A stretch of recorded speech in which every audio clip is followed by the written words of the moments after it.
Not all towns are quiet. Some scream in the fog. Tonight on Cinema Rewind, we're diving into one of the most atmospheric horror video game adaptations ever. Question mark. We do have Resident Evil, so we'll see. But tonight we're talking about Silent Hill from 2006. So I'm going to go ahead and play this little intro, and we'll see you guys soon.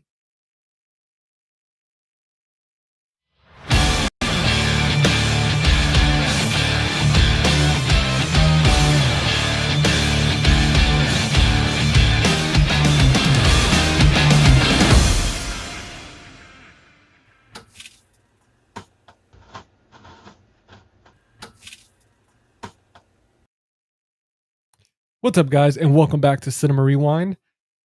Unfortunately, guys, I didn't have a super cool trailer / intro for you guys this week. There was a lot been going on, but hopefully you enjoyed those awesome 20 seconds, I guess. But yeah, welcome back to Cinema Rewind, the series where we rewind the films that terrified us, thrilled us, made us laugh, and shaped the way we experience movies. I'm GC, the host of Face the Movies and the Friday Night Fright Night podcast. This is episode 17, and tonight we're venturing into the twisted fog and cult-filled terror of Silent Hill from 2006. Directed by Christophe Gans, a film that brought the iconic Konami video game series to life in ways that were both chilling and controversial. With me, as always, are my trusty co-hosts, Jordan from the Movie Den and Steven from After Hours Video, and our special returning guest, Mark from Tales from the Shelf. So let's get these guys in here and get started. Make sure to show them some love, guys, in the comment section, because these guys are freaking awesome. What's up, guys? What's happening, guys? What up? What's up, fellas? What up, gangsters? You guys ready to hit up Silent Hill tonight or what? Oh man, I don't know. That's fucking. Just after rewatching it, I was like, I don't think I want to be in Silent Hill. Go face to face with old Pyramid Head. Yeah. Oh my god, get freaking torn to shit. But with his But we- freaking Cloud Strife sword. dude, that's insane, man. We're gonna get into that because that shit's crazy as hell. Yeah. But with us, as always, we got some awesome returning watchers, friends, guests on here. We've got the old PP Dangler. What's up, man? Thank you for joining us. What's going on, dude. PP? PP, I love it. Never get tired of it. We got Jeff, John up, Doe Jeff? Juggalo. Yo, What's yo. up, What's brother? going on, Jeff? And we got the other Steven. What's up, What's Steven? up, Steven? What's going on, man? Pink Palace Movies. Good Hey, evening. Hey, what's going on? Thanks for hanging out with us. And then Jeff says, what a great panel, an amazing topic of conversation. Absolutely, man. Like, honestly, we're all so damn excited to talk about this, especially with the new release of the game that Mark's been playing. He's got the insights on, so hopefully if you guys are good, oh, Hell there we yeah. go. I'm only an hour and a half in, so I haven't gotten too far yet, but it's very good. It's very atmospheric. Really enjoying it so far.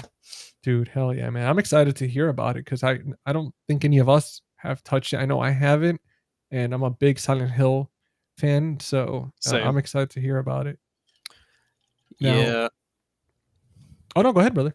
Oh no, I was just gonna say I haven't. I've been also playing this other game, Silk Song, which is like a Metroidvania sort of game. It's been eating up a lot of my time, so I've been playing a lot of that. But once I'm done with that, I feel like I'll go more deep into Silent Hill. Just pull a whole freaking like binge gaming for like a few days and just go through the whole thing right before Halloween. Yeah, I probably should spend more time on Silent Hill, given it is October. Honestly, it's a little more accurate, more appropriate Dude, for the month. You need to, man. I expected you to come in here with that game already passed like twice. That's what And I was gonna say. Yeah. how dare you? Get Well- get that platinum trophy. Oh wait, no. I saw an Xbox, so you don't do trophies. Never mind. Yeah. Well, Xbox had the achievement system first, so I've always been an Xbox guy ever since the 360 days. But I do have a PS5 in the other room, but I just opted to go with the Xbox purely because when I stream it, it's easier for me because it's already in my room with my PC and everything. So Sure. otherwise, I'd have to carry everything into that room, and it just becomes a headache. So Yeah. Jeff says Silk Song is a great too. That's hell yeah. it's the other game I'm playing right now. It's I'm looking at probably like 72 hours before I beat that, and I'm at Holy hell. 40 probably. Yeah, Damn. Jesus. Good. Jeez. It's That's a dedication. it's a great game, man. It's one of the best games I've ever played, honestly. What's up, What's going on, Alexander? Alexander, thank you for joining us. Yeah, That's guys. not- Also, I wanted to say that, for some people that are used to coming on Tuesday, thank you for joining us Thursday. We did have to reschedule this week, so appreciate you guys showing up. Oh yeah, thank you guys for being Yeah. flexible. By the way, No appreciate worries. it. No worries, Yeah, dude. man. It's Halloween, man. We have to be. It's a busy freaking month. And Steven says, the other Steven, not our Steven. I own the movies and never watched them. I know the new film is coming out. I've also never played the game. I would love to get. Well, dude, Oh, dude, I'm- it's so the- addicting. it's amazing. I'm gonna throw you a little synopsis real quick because I usually like to do that for people that either haven't seen it. I mean, it's since 2006. They're probably a little rusty on it. There is gonna be spoilers, Steven, as you know. So just in case, man, if you want to come back, completely understand it. But the synopsis, pretty much for this particular film, the story follows Rose De Silva, who takes her adopted daughter Sharon to a mysterious town of Silent Hill after Sharon experiences disturbing nightmares. When Sharon goes missing in the fog-shrouded town, Rose encounters a nightmarish creatures, cultists led by Christabella, and a horrifying reality of Silent Hill's dark history. Along the way, iconic monsters from the games, including the Grey Children, the nurses, and of course, Pyramid Head, make their terrifying debuts on the big screen. Now, it's a pretty good cast in this movie. We do have, two familiar faces, at least for me, which is Radha Mitchell. She's in Pitch Black, Mhm. Man on Fire. We've got Mhm. Sean Bean, Lord of the Rings, Fellowship of the Ring, Game of Thrones. yeah. And we have here Jadelle Ferland, which is Case 39 in Tidland. And then two other people, which is Laurie Holden, all from The Walking Dead and The Mist. She plays the cop with the short hair, and I kept for the Oh, longest okay. time couldn't figure out where she was from, but Laurie Holden. yeah, she was from The Walking Dead. She was the one with the long blonde hair. Oh my gosh, that is her. Yeah, the one where Dude. she like That's when the crazy. compound and she became really good friends with not Negan, but who was the guy before Negan who had the compound, the one who killed Herschel. Wasn't he the governor? The governor, yeah, she governor. like Was got it the real governor? close to Yeah. him and everything. Dude, she pissed me off so much in that show. Oh yeah, dude. Well, she's gonna piss you off tonight. Yeah, I'm kidding. right. No, she did pretty great. But we got PP was saying, great movie. The bathroom scene and the burning scene always got me. Dude, Hell that bathroom scene. yeah, dude. Yeah, it's gnarly. And Alexander says, can't take too long. I want to pop in and say, dude, thank you Yeah, so thanks, much, man. I like Yeah. your Buffy profile picture too, by the way. Hell yeah. Man of Much taste. respect. Yeah, Now let's jump into I'm actually some. wearing my Buffy shirt right now. Actually, Oh, look at you. Hold on, let me flip the camera. Hold on, let me oh yeah, flip. I got this at a horror convention. Dude, that's sick, so cool. man. Got the That's whole that's cast on cool. Yeah. Okay, but I want to ask before we get started, are you more of a Yeah. Buffy or an Angel fan? Ooh. That's a great question. There are seasons of Angel that are like better than Buffy at some parts. Like, Mhm. but I like the tone of Angel too. It's a lot more mature. But I have to go Buffy because Buffy started it all. Mm. Yeah, I've always been a fan of Angel. I liked Buffy, watched it, but Angel, I don't know. Angel's we just need he's a little more badass, dude. He's like, Yeah. Dude. he's awesome. someone explained it to me. He's like Batman, like the Batman of the vampire world. It's a really great spinoff because Mhm. he really comes into his own and he has his own crew, and you love that crew so much. And yeah, he's just like a private investigator, but he's like a vampire, and he's like helping people to redeem his soul. It's awesome. He's like the template for what Twilight tried to do. Because if you look at him, you look at his face, you look at his style, it's very like Edward from Twilight, where it's like they tried to go that route to make Yeah. him cool, but unfortunately they made Except him. he's way better. Yeah, Buffy definitely walked so that Twilight could run for sure. Hell yeah. He's like, where are they? Where are those vampires? Well, we do have Dennis Denton. I've never seen you on here before, but thank you for joining us, man. up, New Dennis? Hey, face. welcome, Dennis. Lori Holden was on the X-Files TV show, but I didn't know that, man. I'm actually planning on rewatching the whole Oh, I love X-Files the series. X-Files. Dude, I have the whole box set and like You I'm know, so damn I have excited. never watched any episode of the X-Files. Oh, you would love it. You're in Same. for a treat, man. I wish So I was you good. right now. It just Casey, did you watch all of it? Oh, the X-Files? Yeah. Oh, dude, I've every single episode except this last final season that they did. I didn't watch that. So that's why I want to just kind of rewatch everything. Mm-hmm. Dude, man, Jordan, I really wish I was you, man, because you're in for a damn treat. Like that show is phenomenal. It's really good. GC, can you Phenomenal. flip me back around because it's bugging me out? Oh yeah, you're too close to Steven. You're No, it's just like yeah, yeah. There you go. Yeah, what are you trying to say, Mark? No, Yeah. it was just weird. Like I was like not the way I should be. It was Yeah. it was bugging me out. Oh no way, that's pretty cool. They teach courses about Whoa. Buffy. That's They do. They do. There was also a reboot coming out. Not a reboot. It's like a legacy series. Kind of like what they did with like Dexter New Blood, but like way more time had passed. That's sick. Yeah, new show with Sarah Michelle Gellar coming back, as well as David Boreanaz is coming back too. So I don't know how they're gonna do that. Like, because he's supposed to be a vampire, right? So he's not really supposed to age. Which they were able to get away with back then, but like now it's like 20 years has gone by. So I don't know how they're gonna do that, but CGI magic, I'm assuming. I hope they do. I hope they just write up I hope they do like a plot thing where they're like, yeah, he became human and he started to age again. Are they going to bring back what's it, Spike? We don't know yet. The only Okay. thing that she's confirmed is Sarah Michelle Gellar shared on her socials that she was like standing next to David's like parking sign. It was like reserved for Mr. Boreanaz, and I was like, oh, okay, I guess he's coming back. Cool. Yeah, we don't know anything else yet though. It's gonna be hard to bring Spike back because I just saw I think it was the 20th or 25-year anniversary that they filmed 3 years ago, and they had the whole cast there. I was watching it actually earlier today, and I mean Spike, the actor, I mean he's aged a lot, dude. Yeah, and he has put on, like, he looks way different. So it's gonna be hard to really get him back into that role. They're gonna have to come up with some sort of plot contrivance to explain how they've become human, because I don't know how else they do it. But I would love for them to come back.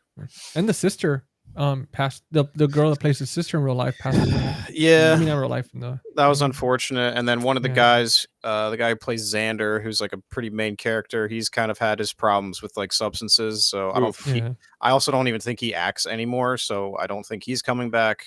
But we can probably expect to see like Allison Hannigan though, I would guess. Yeah, she's still doing stuff. She's still on TV and everything. And hopefully Giles comes back. I love him. He's great. He's like my favorite character. He was cool as hell. I liked him. Anyway, we need to get back to Silent Hill. Yeah, Silent Hill. Damn it, guys. Sorry, you guys bring up Buffy around me. I'm liable to just keep going. Yeah, it's all Alexander's fault. We're blaming Alexander today. Well, you can blame me. It's my fault. There we go. Well, Dennis was saying he's actually been watching for a couple weeks. I didn't know that. Well, dude, thank you for commenting, man. Like, again, we appreciate you tuning in and hanging out with us. It's Absolutely awesome. Yeah, man. And now, obviously, we broke the ice already, but we'll for fun, for shits and giggles, we'll do 2 little fun icebreakers here. We'll do one and one serious one. But yeah, so if you found yourself trapped in Silent Hill, which monster would you be terrified of the most? And we'll start with you, Mark. I mean, I feel like, should we say like with the exception of Pyramid Head? Because I feel like he's the most obvious answer, right? Like, if I run into him, I'm just dead. Like anyone else, I feel like I might have a chance. The nurses, you might have a chance, if you're quiet. The gray children, you could probably just like punt them, down the hallway. And then there's like those guys in the masks, but they're not really monsters though. They're just kind of the part of guys. Yeah, they're like in Christabella's congregation. Yeah. That freaky dude with the tongue in the bathroom was pretty creepy. He's like doing something crazy with his tongue the whole time. The janitor, right? That was the janitor. No, that was the janitor. Yeah. I'd probably say Pyramid Head. All right, that's pretty reasonable. I mean, that dude's fucking. I like that big ass sword, dude. You get like 15 feet away, he'll still somehow get you with it. Dude, as scary as he is in the movie, when you run into him in this game, it is fucking terrifying, dude. Oh, he is so terrifying. The first time you run into him, you're going down, you round the corner and you turn down this hallway, and there's like a gate separating one half of the hallway from the other, and he's just standing on the other side of it, just kind of looking at you. and he doesn't do anything, and you have to keep exploring. But then when you come back, he's gone, and then you're like, okay, well now I might run into him at any point, and it's scary because he's around, you just don't know where he's at. I'd say I have never played a Silent Hill video game. I know, That's but I always played Resident Evil. That was like my game. I love them both. Is he similar to Mr. X from 2? Yeah, but not. He doesn't pop up as much. So like in the Resident Evil 2 remake, for example, like he follows you all around, and like I think in the original it was more like scripted events. Like he would kind of show up at certain points when like it's scripted. Like he always would show up at the same time. And in this, he's more just like a presence. Like he's around, and then I don't want to get too into it, but he's he's also at certain points in this as well, but it's more psychological because this was my first time playing this on the PS5, so I didn't know where the story was going. And yeah, I would recommend the fuck out of this game if you've never played any Silent Hill. First of all, you can jump into this, like you can play this without having played 1, and it's a great entry point. That's sick. That's cool. I like when they do stuff like that. Yeah, and then 3 you have to pull out a PS1. Sorry. No, 100%. Yeah. Well, the problem with a lot of these games is that they're so inaccessible. Like all the PS2 ones are like upwards of $100 each. Mark, were we talking about this? Because I was asking you about that, like to go back and track down some of the older games. I'm like, is this normal that they're supposed to be this expensive? To get Silent Hills 1 through 4, you would be spending like upwards of $500 to $600. It's insane. They're highly collectible. All I have is Silent Hill 2 for the original Xbox. I have Silent Hill Downpour for the 360. I have the Silent Hill 2 and 3 HD collection for the 360, and then I have Silent Hill Homecoming for the 360 as well. And then I just have F and 2 for the PS5. Oh, you know what? I have played Homecoming. I didn't finish it, but I did play that one. Yeah, so it's actually not a bad game. It's pretty good. Silent Hills 1 through 4 were developed by Team Silent, and they're like the Japanese Konami original founders. And then after 4, it was mostly handled by Western developers. So like Homecoming and Downpour were made by, I think, an American studio and a like German studio or a Russian I forget, but so that's why those games aren't as well received as the original 4, I would say. Just as a little history lesson for anyone who's interested. I'm not an expert on it by any means, but that's sort of been my understanding.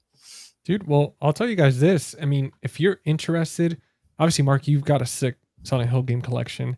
Yeah, but for anybody, I wish it was a lot more. Yeah, they're so hard to get and they're so friggin' expensive. Thank you, I appreciate it.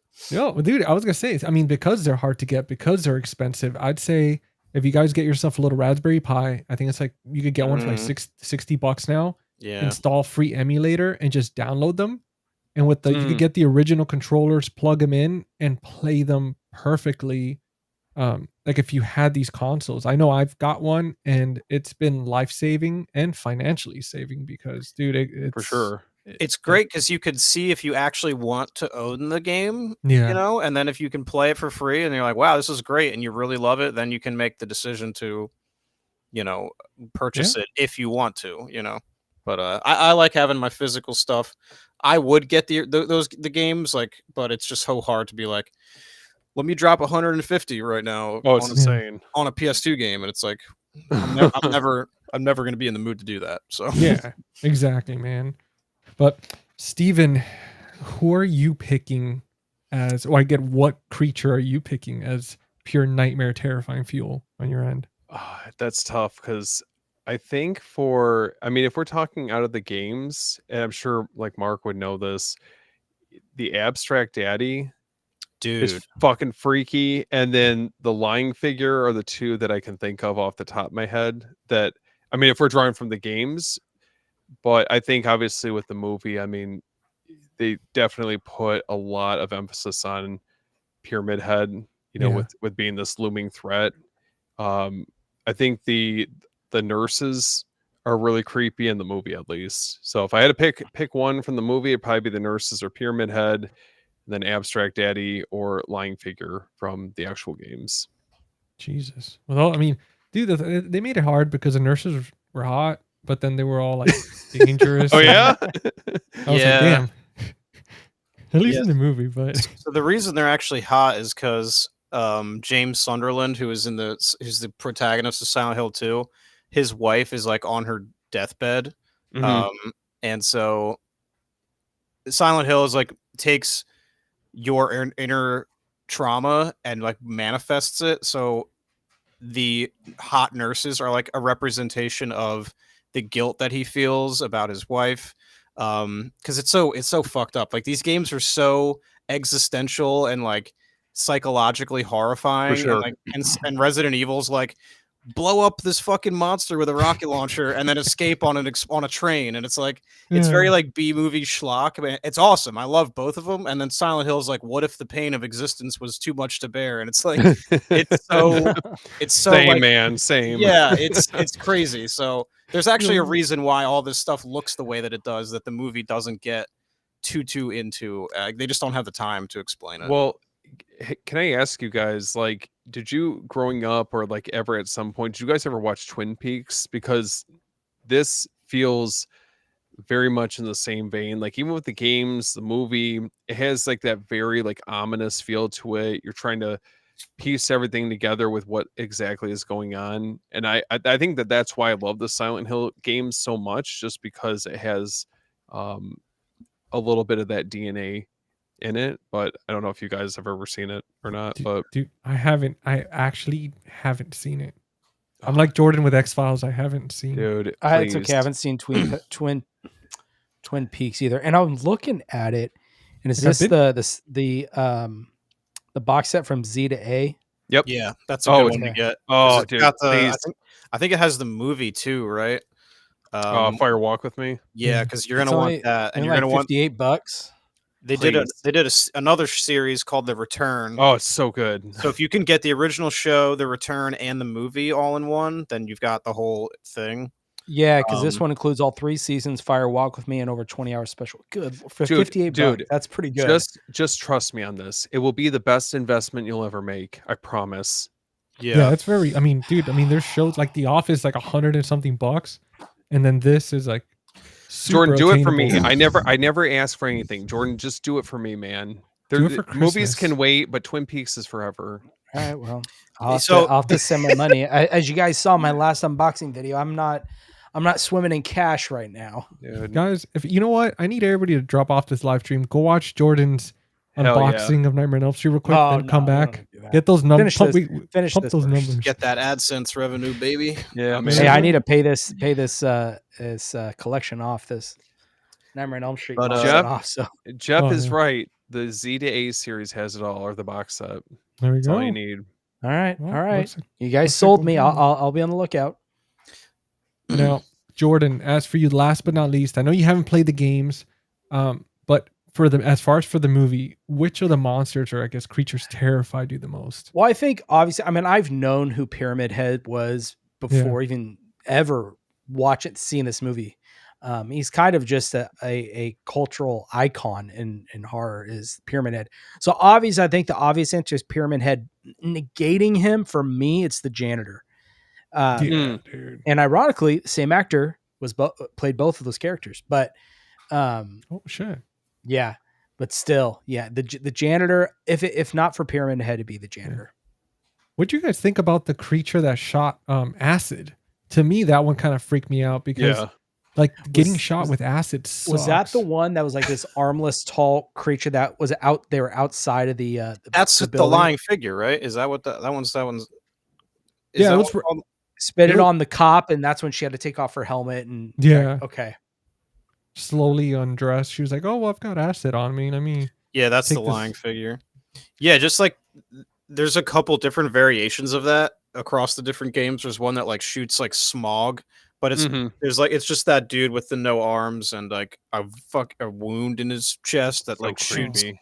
Yeah, they've done a few different like interpretations of that monster, and he's like a mainstay, kind of similar to the nurses. Well, I want to ask you guys one more of the fun ones because I'm curious to see this one. Would you rather be stuck in Silent Hill, Raccoon City, or Elm Street? Interesting. Dude, I feel like I'm fucked either way. Silent Hill is like weirdly like a therapy session. Where you might come out of it okay. Like if you can make it through, like you're at least gonna solve whatever trauma is going on in your life. Raccoon City, I'm liable to just die. So I don't know. I think I'd honestly say Silent Hill, maybe. Even Elm Street, okay. Yeah, Elm Street, I'm dying too because I like sleeping too much. You just like start falling asleep, like, ah, fuck it, I accept no, it. I wouldn't even. I don't want to live in a world where I can't sleep. That'd be fucked. That's true. What about you, Steven? He's getting my ass. Like which one would I rather be in? Yeah, like if you were stuck in one, which one out of the three? Silent Hill, Raccoon City, or Elm Street? I mean, I'm already crossing Elm Street off the list. Like that, the idea of not being able to sleep is terrifying. I don't know, man. Raccoon City would be tough. I feel like I don't think you'd be getting any sleep there either. I don't know, man. I feel like Silent Hill probably. I mean, it's like Mark saying, at least I have a shot to hopefully get out or not. What about you, Jordan? No, for me, it would have to be Raccoon City. And the only reason I say that is obviously the sleep. But the fact that Silent Hill preys on your own trauma, that I have to face that and see that, manifest itself, that's tough. So for me, at least I can kind of know what I'm going to get myself into at Raccoon City, where with Silent Hill, it's kind of like, hey, what's your worst fears? Yeah. I'd rather deal with fucking zombies and like just hold up somewhere and be okay. Yeah. I think I'd be good, or just walk away from Raccoon City. Dude, yeah, because with Silent Hill, you don't have the guarantee, and then you have to go through the whole process to help the girl, and and all this and that, and kill the Pyramid Head, kill the cult, and then deal with Pyramid Head, and it's just I feel like Raccoon City is like zombies. Maybe you have a few zombie dogs, maybe you might have one or two of those liquors, and then you're good, and then just Resident Evil's hard though, man. Those games are hard, depending on which one. Like, if it's if I'm in, because I'm either going to be in the mansion or the RPD, like the police station. So honestly, that's a good question too, right? Like which one? Oh, the mansion. I'd rather be in the police station than the mansion. Yeah, at least you would have that, equipment. That family, and they remind me of the Sawyer family. And I don't know if I want to deal with that. Oh, in Resident Evil 7? Oh, yeah. Yeah. What is their name? I can't remember. I don't know, but they remind me so much of the Sawyer family, which is probably where that inspiration came from. That was a direct, there was a direct inspiration for them, yeah. I love that game so much. It was good. So good. Oh, that was them getting back on track after 6, which is like the worst Resident Evil game by far. Like, not even my opinion. Like, just it's widely regarded to be awful. It went like completely in the, what would you say, probably like the action direction, like action role playing game type of. It was like Gears of War they were trying to do. Oh like, god, it's so bad. Because Village is good too. Yeah. Village is also good. Yeah, 4 they started going in the action direction, but it was still very horror. And then 5 they kind of pushed it a little further. 6 they just kicked the door in and they were like, we're an action game now, and yeah, not good. Did you guys like 5? 5's okay. I don't really love it. Yeah. I love 4. I love 2. The original is really great. Those are probably my top 3. So far, I haven't played any of the new ones. The only thing I've played is like obviously the originals. And then they did that remake for PS4 for Resident Evil. I think Resident Evil 2. So I played that one, but I have not. That's really good, dude. It's beautiful. RE2 remake is one of the best Resident Evil games ever. And the engine that Capcom developed for those games, they're so good. Yeah. 3 remake is a little controversial because there's a lot of cut content that they didn't include. There's like a whole clock tower section that they completely cut out, and it's like, this is a remake. Like, why are we cutting things? Like, there should be, if Mhm. anything, you should be adding stuff, right? Because that's usually what they do with the remakes is they add stuff. So It honestly feels like a DLC for 2. That's how it felt to me. yeah, it was definitely so a annoying. letdown. It was a letdown for Die Hard 3 fans because 3 is a really great game as well. The original 3 for the PlayStation, and like they made a GameCube port as well that I used to have and then I sold because I'm an idiot. But don't get me started on this. Well, no, it's perfect that we're on the subject of video games because I did want to ask you guys, as far as for like Silent Hill, the success of it being mostly faithful. Do you think it was mostly faithful to the video game adaptations, or did you think that it lost a bit in translation? Should I start? Yeah, go for it. So I do know a little bit about this because the video that I made, but so it's all in the special features here. Scream Factory did really great interviews with the director Christophe Gans, and he really tells the whole story about how he got this made. So Christophe Gans in general, big pop culture fan. He loves manga, he loves video games, he loves comics. And back in the 90s, he was playing a lot of Tomb Raider. He was playing a lot of Silent Hill. He was just playing PlayStation like a madman. Yeah. And, back then he recognized that video games were going to be like the way forward as far as like a huge medium, like storytelling opportunity.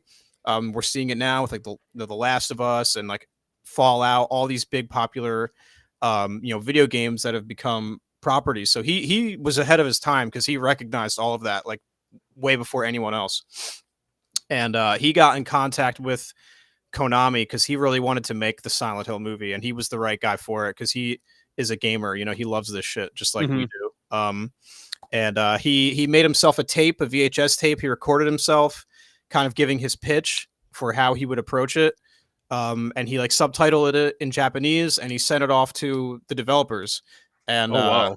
And they recognized his passion right away, and they were like, "You're the guy." And so to that, and I agree. I think that he really did honor the game for sure because he talks about like, traditional jump scares. They're not really a thing in this movie, right? And he kind of recognized that going in. He was like, "I don't want it to be that because that's not what Silent Hill is." So I think that he really did nail it for sure. Dude, hell yeah, man. And I mean, I know for me, dude, it's been a long time since I played the Silent Hill games, but rewatching it, especially today, I rewatched it a little earlier. I've seen it a dozen times. I feel like they captured pretty well the music. Like I feel like 100%. when I was, they're able to use the exact music. They Yeah. got Akira Yamaoka's whole library. dude, it so was good. incredible. I felt like I was watching the video game. Like I was like, is this what the future of gaming is? Where it's like it looks real because it was perfect marriage between the two. It goes a long way. Yeah, Sorry. I thought no, it's okay. No, I thought that I mean they did like I mean even with the effects and everything, I thought it was awesome. But and I know Jordan, I know you haven't played the games, so for this particular question, I know you wouldn't have too much of an input as far as for this one. But Steven, you've played the games and you probably played like more recently the games than I have. What are your thoughts on that, on the game adaptation? I would say as a whole, I mean, when you think about like video game adaptations, especially for horror survival games, this I would say is probably the most accurate one that we've gotten, and we're almost 19 years removed from it.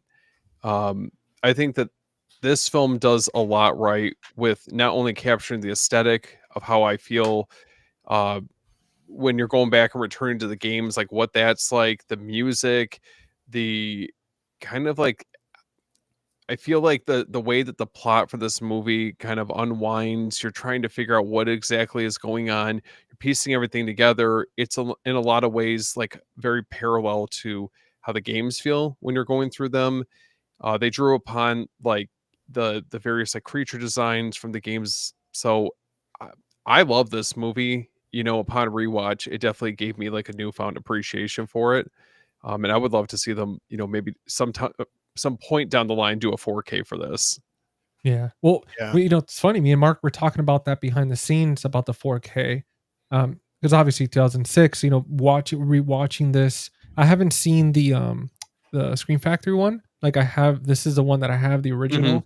So I didn't know if they did anything different with it or not. But obviously the CGI does stand out, in certain parts. It does look a little, a little cheesy here and there.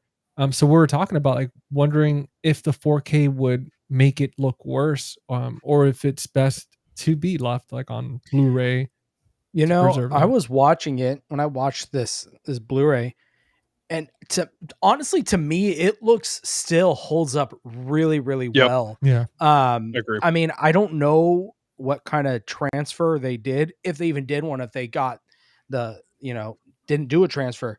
Regardless, it looks really good. Like I was honestly surprised. Does it say a 2K transfer in the back by any chance? See, I was trying to read on mine, but I'm not seeing it. Oh, okay. Just says 1080p high def. Because I know that they sometimes do that. They'll do like some like release like that. Because damn, dude, yeah. Because for mine, when I was looking at, there was like two particular scenes. I know, Mark, we're talking about with those kids.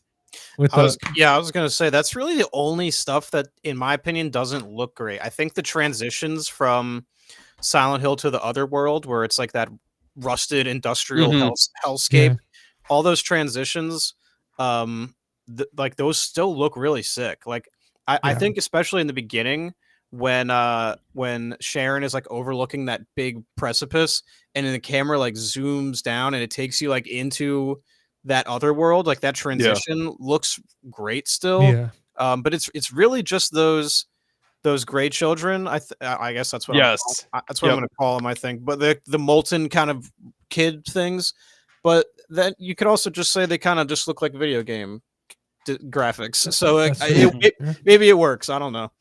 I mean, maybe that was the plan all along too. I mean, we have the movie. I mean, dude, it's even from the start, like the way it starts all chaotic with like them, like Sharon and all that stuff, and like being lost. It starts off like a video game, like you were saying, Steven, where right off the bat you're kind of like, huh, what the hell's happening already? Like it just kicks it off. There's no too much build up or anything. It's just straight up. She's having issues. They're trying to figure it out. She's adopted. Silent Hill, like. But it takes a lot from the first game, the plot. It mostly just swaps Rose for Harry Mason. Yeah. And then they kind of play with some other plot elements. So, you could watch this movie without having played any of the games as well. Yeah. And nothing would be like ruined for you or anything like that. It mostly just kind of borrows some plot points and moves them around. The movie feels very accessible. Like if you haven't you haven't played any of the games, I feel like it's a really good entry point to kind of ease yourself into getting into this franchise. No, for sure. That's something I talk about in the video, is like every video game movie is fighting a battle of like, how can we just make this a movie that anyone can watch while also making this honor, the fans and the game itself. So I really think that Silent Hill walks that balance perfectly, because I think it really does honor the games a lot. And it's also a movie that you can just go into and you don't need to have known anything else. Do you guys that's a good strength for this type of movie where, because obviously we have people when it comes to game adaptations and stuff like that, or comic books, they'll really tear it apart if it's not exactly like their favorite heroes and villains are exactly like there should be, especially like that happened with The Walking Dead. A few characters like I know Norman Reedus's character Daryl wasn't even in the comic book, so they created him and stuff like that. But this particular movie, like you were saying, going into it where it won't ruin the game for you or vice versa. Do you feel like for this particular movie, it's a strength where you could enjoy it and be like, oh, cool. Like they incorporated Silent Hill and it's almost like a new game where it's like similar, but it's its own story. And then you could still go play the games and vice versa. Like, do you guys feel that way? I think so. I mean, there's enough in the movie that if I had like no background in playing the games, I could jump into any one of them and feel like, oh, okay, I see what they were trying to do. Maybe it's not verbatim what the games did, but in a way, like I think that makes the movie a lot better for it. It shouldn't be, scene by scene, like just recreate everything that the games did. Well, Jordan, did you feel like after watching it, did it make you want to play the games even more now? Or Yeah, I think so. Look, from not playing the games and watching this, I could tell, oh, this was a video game for sure. This was originally video. You mean you could tell just by the way it was shot, the certain angles they decided to they decided to use for the movie felt like I was watching a cutscene. Mhm. Yeah, the I fixed, noticed- the fixed camera angles and stuff. Yeah. And which I did enjoy that because knowing it's a video game, I was like, okay, I can appreciate that. And I thought they did a great job with that.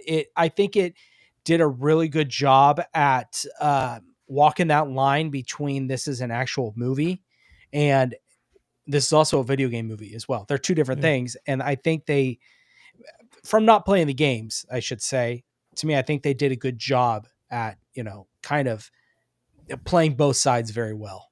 100%. Yeah. Like now that you say that, I remember catching that with the bridge when Mhm. when the certain scenes where she's standing there in the fog and everything. I was like, man, this is very familiar. Like this is definitely a cutscene from a video game or something. It's oh, sorry, go ahead. Oh, I was just gonna ask, did you guys feel like that this had some J horror influence on it? Or maybe even I would go as far to say like in certain sequences, it almost reminded me as well, like a little bit of like Hellraiser for certain like key scenes throughout. I mean, it Oh, is a Japanese. Oh, sorry. I was just gonna say it is. Go ahead. I'm my bad. I'm so sorry.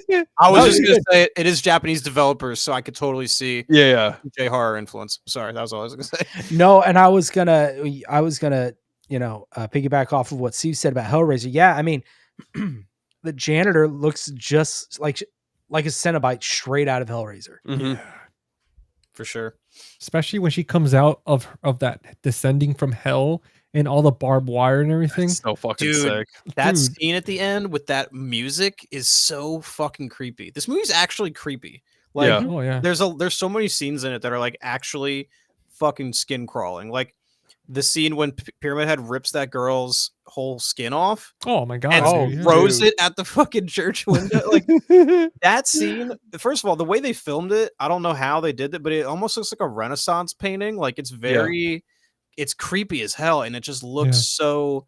There's something so creepy about it. I don't know. I've never seen anything like it since. Dude, this movie is so dark. I mean, and I don't think that many people caught on to it. I know the first time I watched it, I didn't really catch on to it.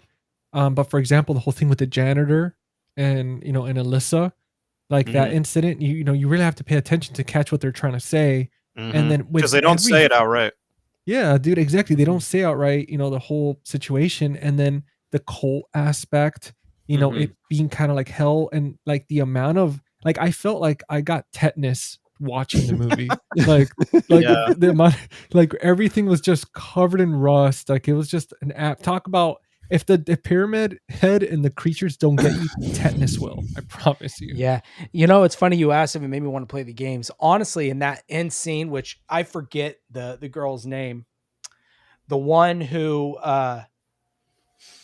oh shoot. She's the one where the dark side of her became the little girl, the main girl. Sharon. What's her name?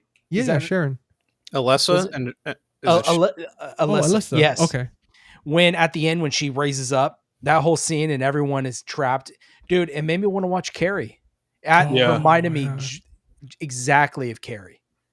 That scene is so fucked up. Yeah, man. Like I would have shit myself just the second you see the barbed wire coming out of the ground and that bed like levitating. I'd have been like, we are screwed beyond belief. That is such a classic Silent Hill boss too. Like that whole her coming out with the barbed wire in the bed and her body, like that's a Silent Hill boss. Like so for her to have that come at the end is like so appropriate for like this would be the boss of the movie, so to speak. Even like I mean, I'm sure you guys picked up on it, but it in a lot of ways it feels like the Salem witch trials, like with kind of their mentality and how they view her, and there's a lot to this movie that on rewatch I was like, damn, this movie has aged really well. Even the cult leader, everything I noticed was, I don't agree with you, burn them. Oh, you're doing something I don't, burn them. Yeah, that was funny, dude. Like that was really funny at the end where she's like, "Oh, everything you fear, you just burn," and then she looks around and goes, burn them. And it's, Yeah. dude, like everything. It's like, oh, the coffee's not that great. Burn them. Like, I just picture going on a freaking tirade and shit. But dude, we got Aaron that What's up, came Aaron? by. Yo, what's up, dude? Fan of Silent Hill. So hell yeah, dude. Thank you for dropping by. We got Eli. What's up, man? What's Eli? up, Eli? How you Eli? doing? Guys, be like Eli. Eli's a good example. Hell yeah. Thank Slash you. that Thank like you. button. Hit that Or like pyramid, button. Pyramid Head's gonna come and get you. Yeah, you better sub. Slash it like Pyramid Head. And now, yeah, dude. I mean, that'd be a fun one. I mean, I know, I personally, I have that one on 4K. Doom. And that one's a lot of fun. That with The With Rock? the Rock. Yeah. Well, we got the Smashing Machine coming out, so Doom's kind of appropriate, yeah. right? You know what? Make a I mean, great double dude, feature.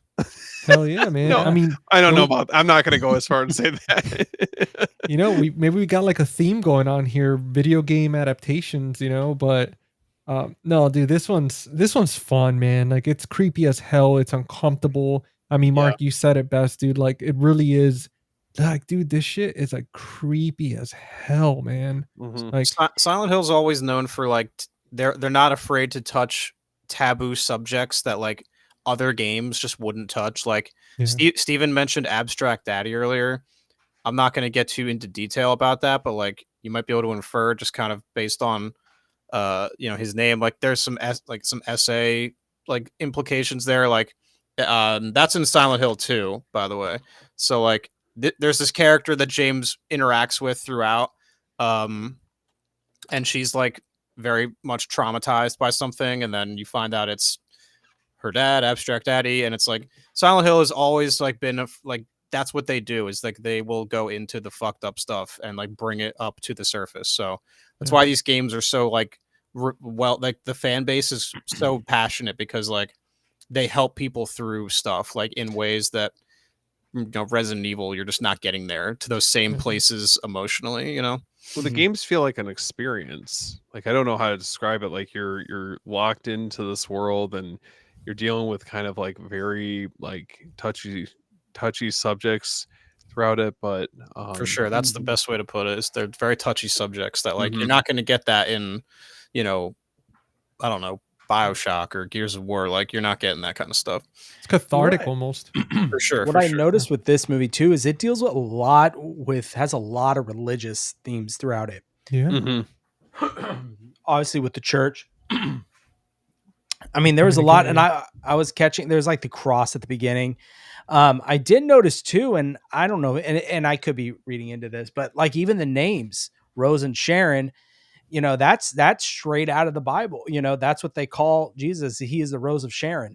And I noticed that, and I was like, interesting. Okay. That's crazy. Wow. So there was a lot of little things. I don't know, but I did find it interesting that I was like, and there's a few other things I noticed when watching it, but there's probably something there to it, but who knows? I wonder if it's in the special feature. Well, have you guys seen like the full special features for it or no? I've gone through them. I've gone through them I had to for like the video that I did. I went through them all pretty extensively. If they mentioned that though, I forgot. So maybe they did, maybe they didn't. I'm not sure.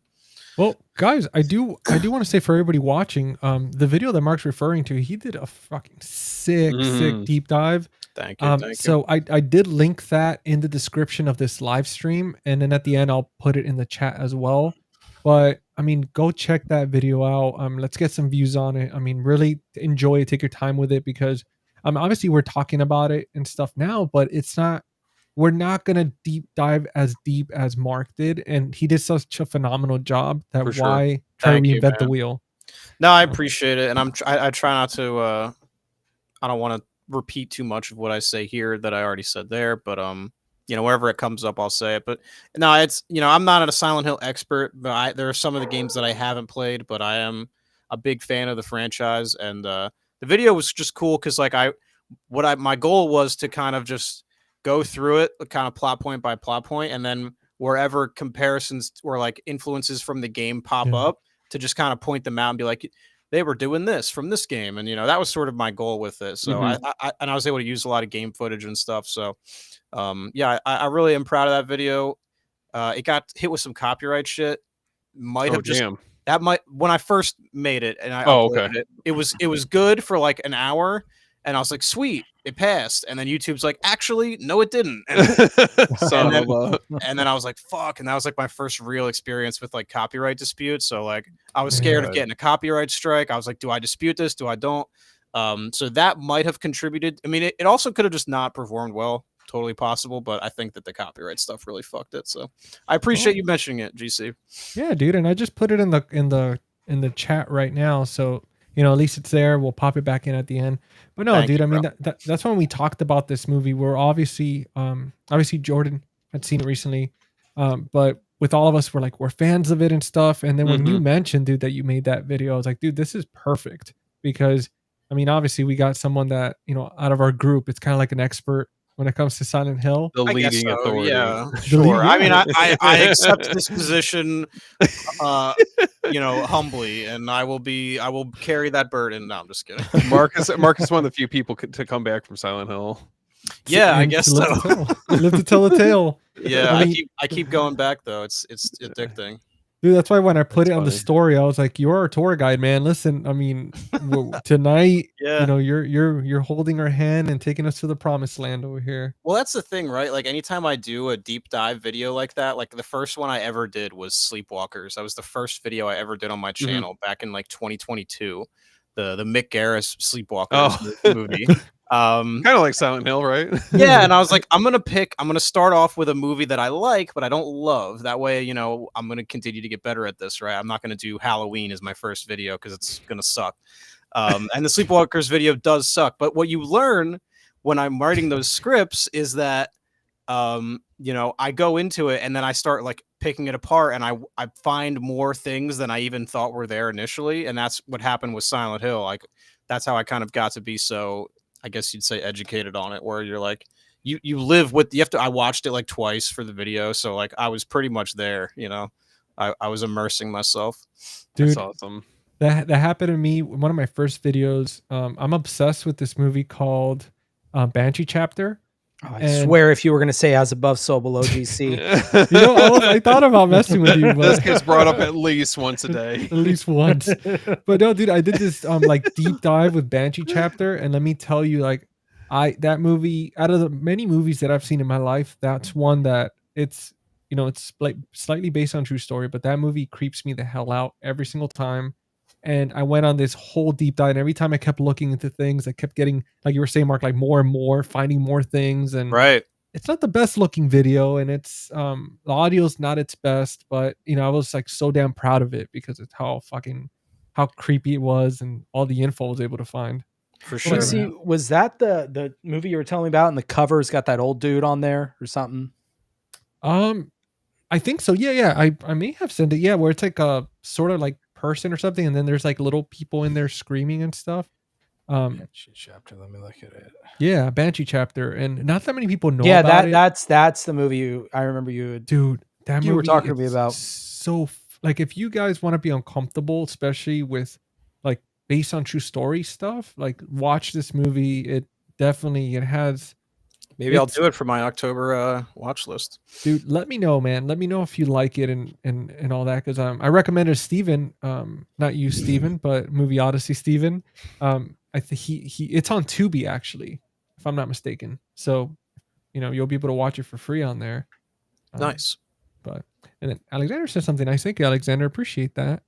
It is true, the trials and tribulations of Yeah, freaking that was when nightmare. I learned that like the way that MGM deals with copyright is not the same way that Sony is, for example. And Sony was not playing around, let me tell you. They were not okay with me using this footage. But then I learned how to like submit a real appeal, and it was like approved like 30 minutes later. And I was like, Oh yeah. yeah, I had to like reach out to some bigger YouTubers who I knew were dealing with stuff like that, who like, I don't know, guys like Dead Meat and stuff, like who were, I know you guys are using this footage too. Like, how do you guys get around it? It wasn't Dead Meat that I reached out to. It was Rockland Graves Productions. Oh yeah, yeah. Evan's a cool dude. He's very cool. He was very kind to me and gave me like a lot of advice and helped me out when he didn't have to. So shout out to him. He's super cool, Hell dude. yeah. You want to talk about someone who does some deep dives? That dude's videos are. I knew that it was. Crazy. I knew he was the one because I'm like, this guy's using footage in every video. He's definitely dealt with, like, he posts about it. Like, he talks about how he's had to deal with this shit. So I was like, this might be the guy. Like, if he can help me out, if he can't, no one can. And he was very helpful.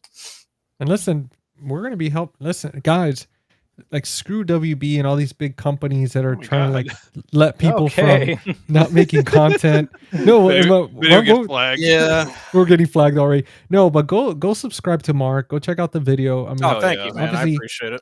Dude, we wouldn't have you as a returning guest if you weren't such a cool dude and making awesome stuff. So I mean, oh yeah. Well, I'll come on even if it's not a video or a movie I've made a video on. I love hanging out with you guys. Dude. So hell yeah. Just happened to be that awesome. I have a lot to say about Silent Hill. So well, dude, I want to ask you this, man. So as far as for characters and performances, being the authoritative figure, Mark, on here on Silent Hill, do you think that Radha, Sean Beam, and Jodelle, which plays Sharon / Lisa, do you think these main actors did justice to Silent Hill and to their characters? Yeah, I think Radha Mitchell is really good. Christophe Gans talked about having a very feminine presence in this movie. Yeah. So like thank you, Eli. I really appreciate it. Eli's always coming in and just being a great guy. Yeah, there's like, you've got Sybil, who's the lady cop. You've got Rose, you got Sharon. You've got that girl, Anna, who's like the weird girl that they run into. Yeah, you've got Christabella, you've got Dahlia. So it's just all these women. So it's just like a very feminine sort of story. And, I think they all do great. Sean Bean's character, that whole plot thing was actually like a studio mandate because there was not enough, there was no men in the movie. Like there was very little men. So like that was the one studio note that Christophe Gans got. So all of his plot stuff, like Sean Bean with Thomas Gucci, that Silent Hill cop, all that stuff was like added. Yeah. So like that's why it feels, but it's actually really cool because I love some of the scenes where, like for when Sharon when Rose runs by and they're both in the same place, but they're in two different realities. But he can but he can smell her perfume. Like that was like a happy accident because that's such a cool scene, but you don't get that without those studio notes. So that's like a rare instance of like studio notes actually helping to elevate the material. Talking about the end when they're stuck in the fog. Oh, the ending too is very. I love that ending because it's like so. Yeah, well, there's that scene, and then there's the scene before where they're at the school, and she like runs by, and there's a cool shot where like it cuts from her to him, and like yes, and you can tell that she just ran by, and he like feels her run by, and it's really, I don't know, it's very profound, and it's like it's really cool without having to say anything, Yeah, dude, that you brought up that cop, the male cop, which I forget his name. Thomas Gucci. Thomas Gucci was phenomenal in that role. Yeah, I remember he was an asshole in one of the Resident Evil movies. Like he was like a bad guy. Yeah, I think he was. Was he in both? Damn, he's in Silent Hill and Resident Evil, huh? He was, dude. Like, that's cool. Good for him. He did amazing. The only thing I was confused about, maybe you clear this up for me.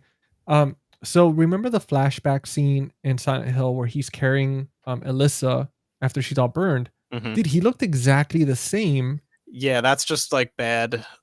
Like, well, it's like because that was supposed to have taken place like a while prior. I can't remember the exact time frame, but I thought it was 20 something years or something. It would have been 20 years, right? Because like something crazy. I'm pretty sure all those events, like when Alessa got taken by the church and everything, that all happened in like the 70s. And I think the movie is set in like what would be present day, so like 2006. So yeah, I mean a good chunk of time would definitely have gone by. Yeah, so that might just be like bad screenwriting. I don't know. I don't know how you get around the fact that because they couldn't really age him down. You know what I mean? So they kind of just they slapped like a filter on it, because it's kind of like that old film grain filter during that flashback, and then they were like, "That's good. It's good." They should have given him a backwards baseball hat. Oh, there we go.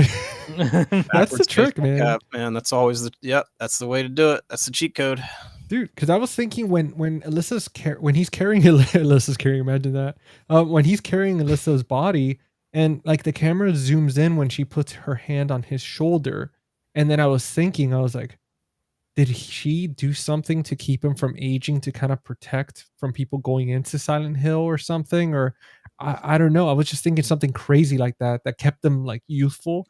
Because I was like, damn, like he's almost seemed like the guardian of Silent Hill. Like he would try to keep nobody in there and nobody out. He knew what happened, and Yeah, I don't hate that read at all. I actually really like that as like a potential explanation. I really like that. But what about you guys, Steven and Jordan? Like, what did you guys think about the acting? Was there anybody that stood out to you the most? Anybody that you didn't really care for too much? I think the girl.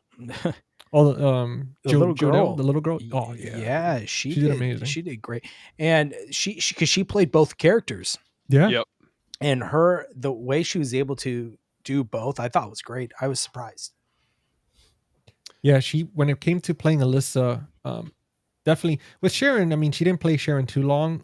She did good with Sharon, but with Alyssa, especially when she was like at the end when she was explaining everything to Rose. Mm-hmm. Yeah, and then she smiles when she goes something about getting revenge, and she smiles. I was like, dude, like she killed it, man. Yeah, well, I even think Sean Bean too. I mean, legendary actor, but his performance in this and his character, I really do enjoy. Yeah, it's one of the only movies where he doesn't die. That's true. Really? This is one of the only movies. Sean Bean is famous for dying in every movie. He's like Justin Long. And this is one where he does not die. So, dude, thank God, he's a national treasure. No, I agree. Speaking of national treasures, my girlfriend's on here. Hey, what's going on, Aaron? What's going on, Aaron? Welcome to Silent Hill. I was surprised because I don't think she's seen this one, so I didn't expect her to come on, but there she is. Never too late. There we go. And then somebody quick. Eli says, "Oh hell yeah, dude, nice. Sexy. I'm glad it's not. I'm glad it's not too delayed. It seems like some people are having delays. So, Steve, did you get yours yet? I did. You did? Why didn't you tell us, dude? I'm very low key. You know, that's why you were late.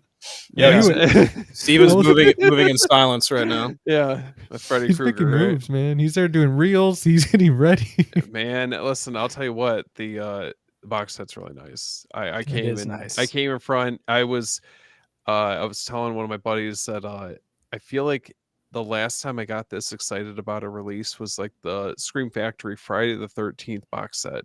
Yeah. So I'm like savoring it. I'm enjoying it. You know, my wife wants to watch all the movies with me, so we're gonna probably maybe like save it for one a night, probably for like the next week or so. Well, nice. I got the big question for you. Is there any scratches on it? There was like a really small one at the top, but not enough where I would have been like flip my shit. I mean, they did securely pack it. I can't even really say. I don't think it would, and it wasn't. It's not like it was open. I wonder if it's like a manufacturer thing. To be honest, like it's not like a dent or something like where you're just like, oh, you know, this is either Amazon or whoever's delivering it for them. But overall, like, I mean, I'm happy in the condition that it arrived. Thank God. Yeah. Did any spine slashes? I didn't see any. Okay. You lucked out, man. You were one of because it's definitely manufacturing. That's for sure. A few people I've talked to already, they've all said how their stuff's been scratched up. Some people more than others, but there's definitely the scratches on top for sure has been something that's been very common. You know what I noticed though, in all fairness, and I'm not saying, you know, we're obviously paying a premium to get these box sets. Yeah. You know, they should arrive in like pristine condition. But even with the Blumhouse Halloween steelbook set, even that had like, and I never noticed it had like a few scuffs on it. So I think it just might be with, you know, the format that you're buying this in. I mean, steelbooks are a little bit more susceptible to getting dinged up or scratched. Oh yeah, my 20. You're talking about the Blumhouse trilogy one? Yeah. Yep. From what was it? Best Buy? Was that? Yeah, the end of an era. Has some markings on it as well. Yeah. Alexandra was saying, which for me, I think she has much blood curdling scream. I like giving her odds. Judy Dodson. Yeah. No, she did a fantastic job. Yeah. No, she's a very pretty lady too. Yeah. I will say, because Jeff mentioned it in the chat, but even I wouldn't even say that's like a basic edition. I mean, I didn't think that it was going to be kind of like almost a chunkier release. That's what I thought. I didn't think that it was. I thought it was like literally going to be this thick. Yeah. Like I didn't think about. And then I was also pleasantly surprised to see that it came with the 3D glasses. You know, I didn't think that was going to be in there. So for that's what I got. I got the basic. I didn't get the steelbooks, but it's still nice. Yeah, I was happy. I was happy with it, man. For the money I've spent, because I legitimately thought about canceling it because I was like, I rewatched 4, 5, and 6, and I'm not because I haven't seen them in forever, and I was like, let me just rewatch these, see how I'm feeling if I actually need this. And I really don't like 4, 5, and 6 at all. I don't like they're okay. 4 and 5 are okay. 6 is obviously awful. But I love 1, 2, 3, and 7 so much that I was like, "Fuck it, I'm just gonna get it." I was able to sell my digital code for like $25, so that brought the price down substantially. Oh, not bad. Yeah, so I was like, you know, because I'm generally the guy, you know, you guys might watch my videos where I'm like, I'm very conservative now, where I don't buy as much. But it's Nightmare on Elm Street. You know, it's like we've all been waiting for this for so long that I was like, I have to get this. What do you think about the red case? Because I've heard some people would still want the black 4K case that came with it to come with it, or the red. I can't imagine not wanting the red case because black is the standard. So anytime you can get something where you're getting like a special color, like that's dope. Like I would think that everyone would be super happy about that. Like I can't. That's weird to me that people don't want the red case. And you had the slip too, so I mean, yeah, it's got a cool slip. Like I don't know. I don't know what's up with that. I do like the artwork on the slip. I do have to say, it's sharp. Yeah. No, yeah, you couldn't go wrong with this one, man. Either or was like just such a good choice compared to, especially I think what it was, the bar was so low compared to the Blu-ray set that we were just like, we'll take anything at this point. No, and it's like even if you don't sell your code, it's like a little over $14 per movie. Yeah. If you get the basic edition, like it is kind of a no-brainer, honestly. It was a rocky road getting to this day. I will say that much. Like from going from mysterious, ominous pictures, almost as ominous as Silent Hill, to getting like almost like leaked, like what do we have? Do you remember the concept drawing of like Freddy on the bed? I'm like, oh no, gosh, oh no. Yeah. Well, what was worse of a wait, this or the Bava box set, Steve? Wait, with the Cauldron Bava set. The Bravido Giallo. Oh, like the ride? Yeah, wait, what was harder for you? That's so tough because I feel like okay, as okay, at least I knew what I was getting myself into with Cauldron because I've been through it before. Like I started, reliving the PTSD of the Houses of Doom box set. I knew what to expect with that. But this, I mean, you're basically taking a shot in the dark and pre-ordering something you don't even know what it looks like. Yeah, it's true. Yeah. It was a different type of anticipation. And then once like the hype really started building, I think it was like initially like when like you would see videos where it's like coverage like on like Christian's channel or other channels, like everyone's like starting to speculate. That's when it got exciting, and then I'm like, okay, hell yeah, let's go. I'm excited for this. Time to buckle up, guys. Well, now I want a 4K for Silent Hill. Oh, dude, speaking of, don't expect much. It's probably gonna be some basic edition. They're gonna bring a steelbook. Oh, and they have the pyramid head in the front. Like that'll be freaking cool. I mean, yeah, that'd be pretty cool. Well, if they do a 4K, it's just going to be it's going to be the original artwork. Yeah, and the original art, like this new art, is way cooler. Like this. This one right here. Yeah, this is way better. What'd be cool with the steelbook is have Pyramid Head right here, just him as a wraparound with his sword coming around to the back. Oh yeah, that could definitely be dope. Scream Factory or Scratch Factory, if you guys are watching. Oh, Okay. Now there's no chance.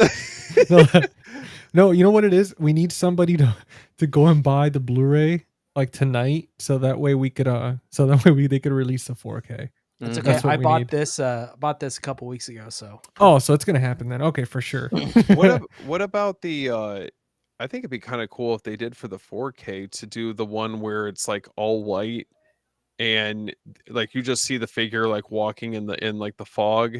Like that movie poster I think would Yeah, That would be I- awesome. cool. I think the theatrical is technically the one of Sharon / Alessa, and it's like her without a mouth.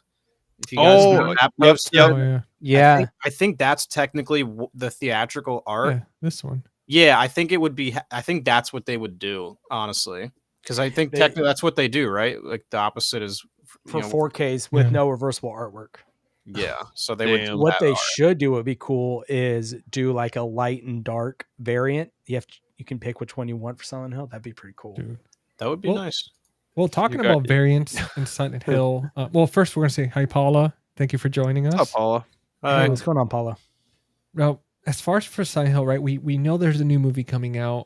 Even Umbrella posted Yeah, it recently on social media. What are you guys' thoughts, expectations, hopes for this new movie? It's Christophe Gans coming back. He's directing yeah. this. An we old don't- friend. We don't talk about Silent Hill Revelation. That was a whole other thing that Christophe Gans had nothing to do with. This movie was made. I think they filmed it like a couple years ago, so I wouldn't say it's been in like release hell or anything. But it's getting distributed by Cineverse, I think, who are the people who did like Toxic Avenger and Terrifier, and I think they're also doing the new Silent Night, Deadly Night movie with Rohan Campbell. So Mm. I'm optimistic. I don't think it's going to be a masterpiece or anything, but since it's the same guy, I have very high hopes. I'm trying to go in with manageable expectations. I don't expect it to be as good as this. But if it's like, a 3.5 out of 5, I'll be happy, Well, how do you Mhm. do you know if this is a continuation from the first one or it's like a remake completely?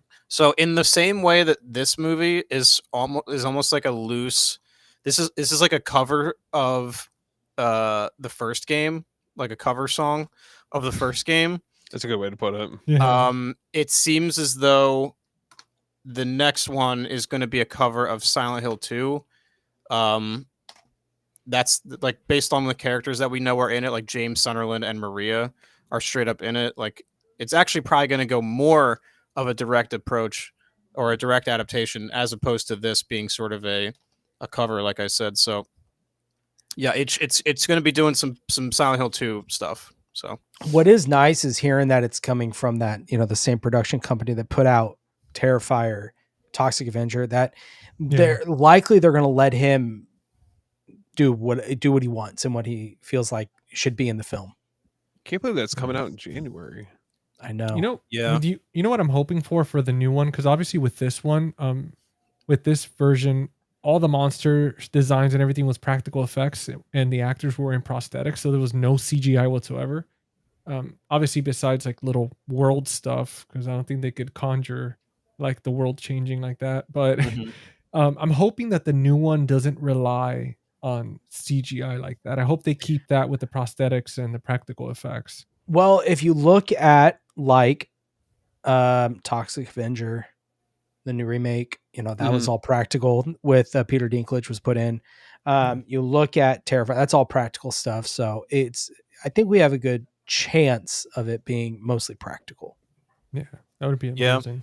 Hopefully. Yeah. I mean, I hope it's good. I'm really happy that, Christophe got the chance to even do this. So just for his sake, I think that it's cool that he got to do it. Cause like, you don't really see that too often, like getting to do a sequel. God, it'll have been 20 years after, this came out 2020, So crazy. 2006. So for him to, I mean, he probably never thought he was going to get the chance to do a sequel, 20 years later. Like that's crazy. Well, do you think that now, right, with the, obviously we've gone through different seasons of different type of genres of horror. People focus on, we have the whole like Terrifier thing. We have body horror. Do you think that now with the new Silent Hill movie coming out and him coming back for that, that's gonna pave the way for more horror game or video game remakes or not even remakes, but like I guess like movie adaptations again? I think Like it just depends on how it does. I think that's kind of what, because you have Zach Krager doing the Resident Evil movie too. Yeah. So Sure. I think it really depends on how well received those films are. Yeah. No, same here because it does feel like there's like a heartbeat again for that, and especially with Resident Evil, if that does good, and then this Silent Hill movie does good, I mean, we could have adaptations coming back into the spotlight again, which would be awesome because I mean, there's so many awesome. I mean, well, they did Death. What was that one that came? It's on Netflix right now. Something about Dawn, based on a video game. Oh, Until Dawn. Until Dawn. Dawn. They did that movie- one that as well movie sucked. recently. I did not like that movie. Yeah, I mean that's these. When I say this is the best video game movie, it's almost like that accolade doesn't even amount to that much because they make so many bad video game movies. Yeah. Not even just the horror ones, like across the board, the track record's so spotty. But like we are kind of getting to a place where we're starting to figure it out. Like Fallout, I haven't watched, but people really seem to love Fallout. Fantastic. Even the Twisted Metal show, I heard like people were into. Interesting. Well, you got the first season of The Last of Us. Last of Us, not the second season. No, just the first one was great. Yeah, one that we need. It's so crazy what they did with that second season. I kept trying to like gaslight myself into thinking that it was better than it was because it did start out really strong. I really liked the first 2 episodes, and then it kind of just got not good as it went on. And anyway, Yeah. Well, if you want to cleanse your palate, I highly recommend watching Twisted Metal. Like that was a lot of fun. I was not expecting to love it so much. okay, cool. Like, dude, loved it. Fallout to me was Fallout was absolutely good. fantastic. I have the 4K steelbook and everything, and but definitely Twisted Metal was a ton of fun, dude. There was so many laughs, and it felt like the game. Like I was like, wow, this is like, and season 2 is supposed to be even more like the game. So yeah, we're also getting God of War.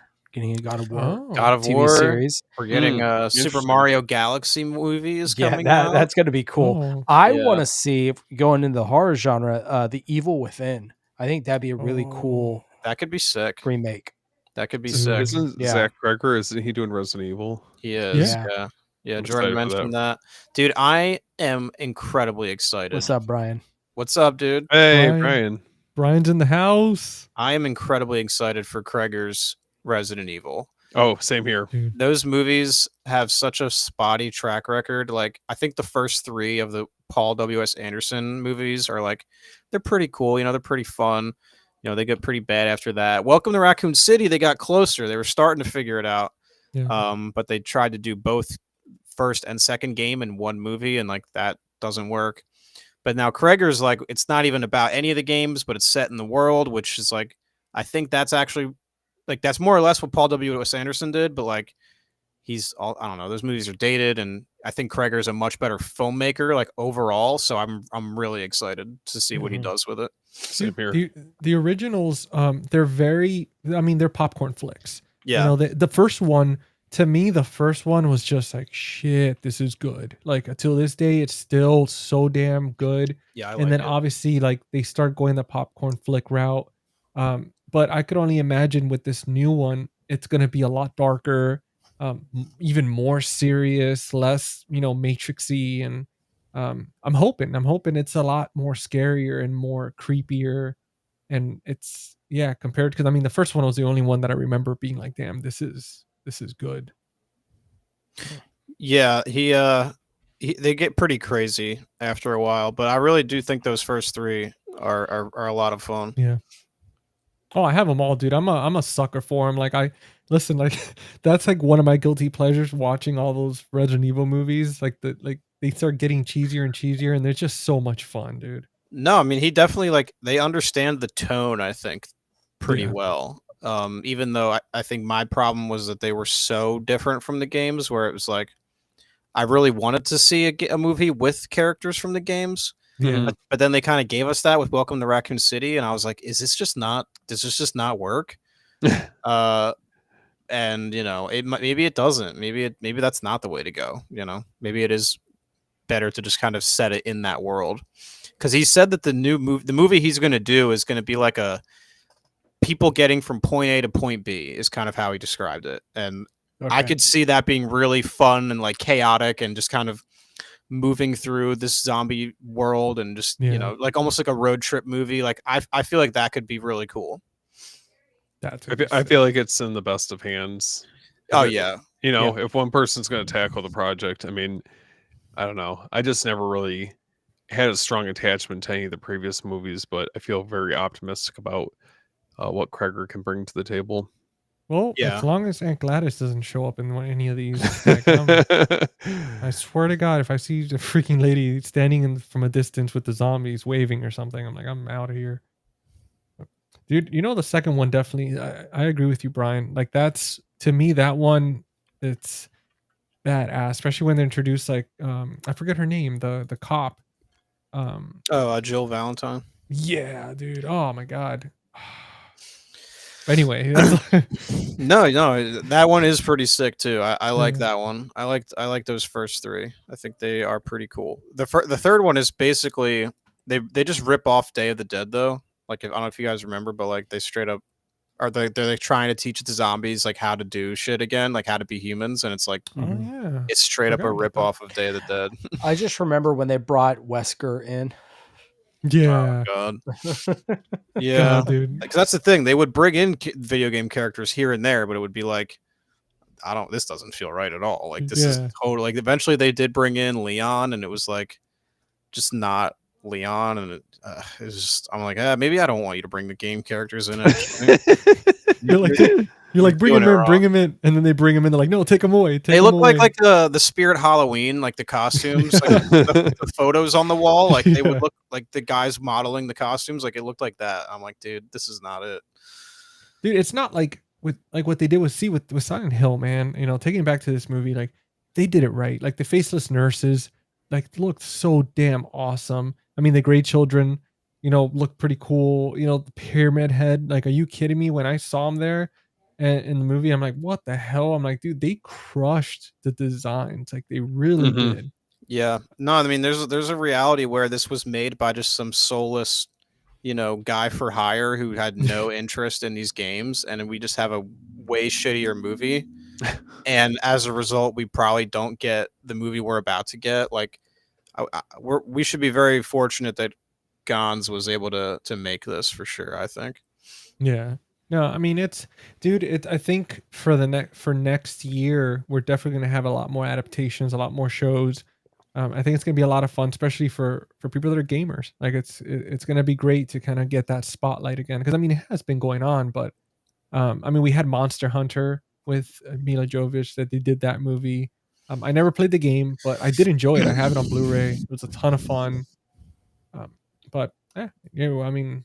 Hopefully the momentum keeps going on. I'm just praying that this new Silent Hill movie's decent, because I love the franchise, man. It's besides Resident Evil, these two franchises are my absolute favorite.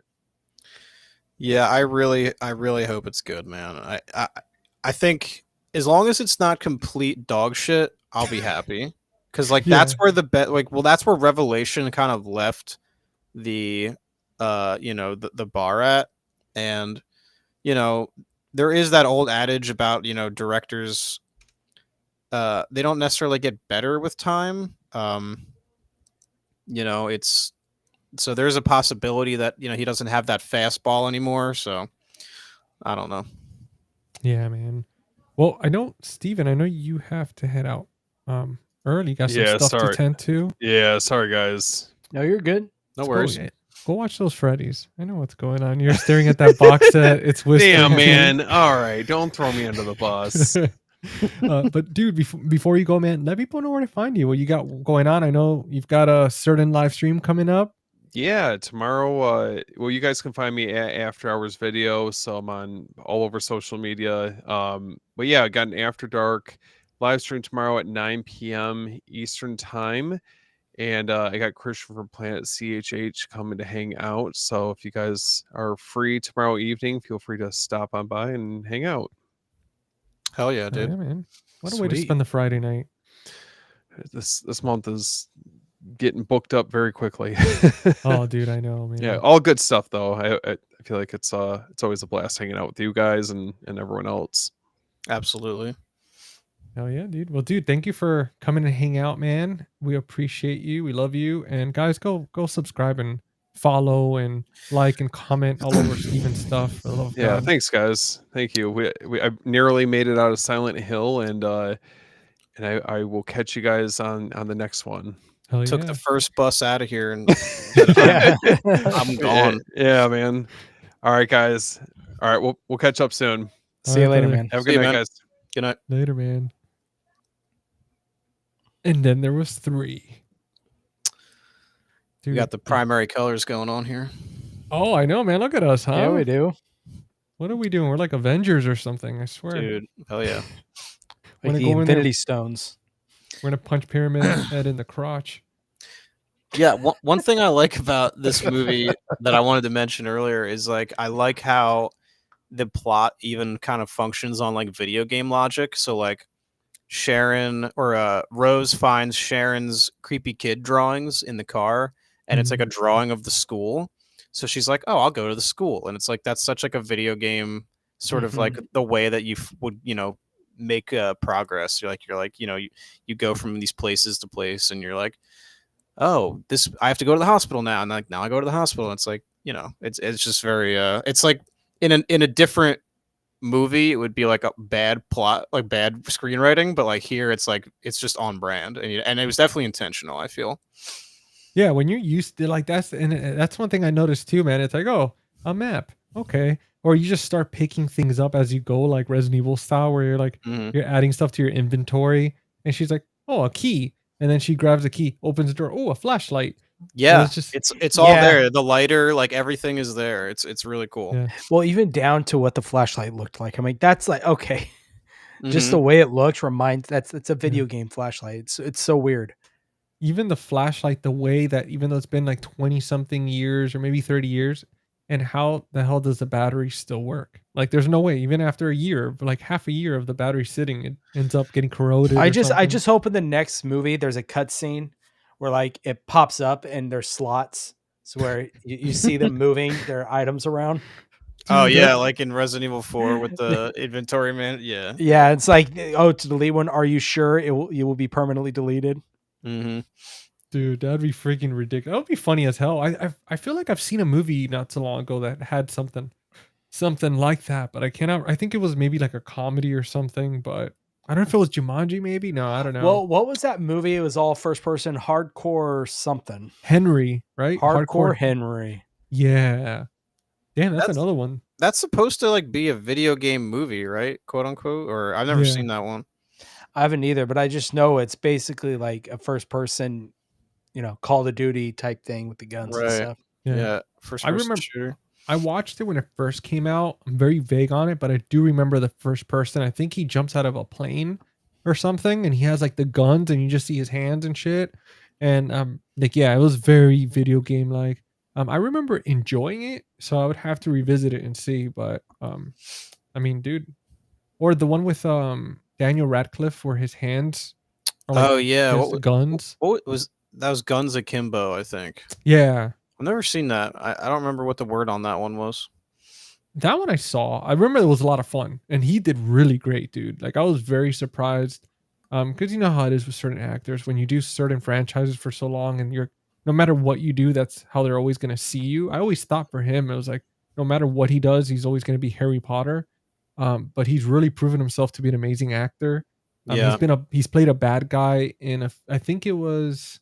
Trying to remember which movie it was. He played a bad guy and he did such a great job. He was like a main villain. But for that one, it was really good, dude. And he got in really good shape for it, which was awesome that he like dedicated himself for the role. He has done a good job of distancing himself from Harry Potter. I really like the woman in black. That was one of the first things he did after. Yeah. And that's a really good horror movie. Yep. He was Weird Al. That's right. He was Weird Al too. Yeah. Damn. Yeah, dude, he's been doing good, man. For sure. Yeah.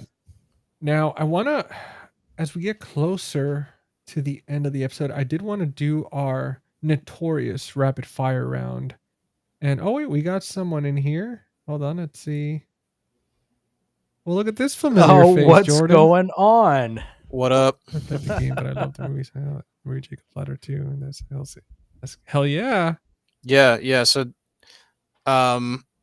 they definitely like Jacob's Ladder is huge influence for them. Team Silent, also Twin Peaks, like they were saying. So that's what gives Silent Hill its like very uniquely distinct feel. Is it's like it's Japanese developers and it's their take on like Western media. So it's like that's what kind of gives it that sort of surreal quality where it's like it's not necessarily authentic, but there's something very just there's something very distinct about it. It's that combination of the Japanese devs tackling their sort of it's like their interpretation of that media.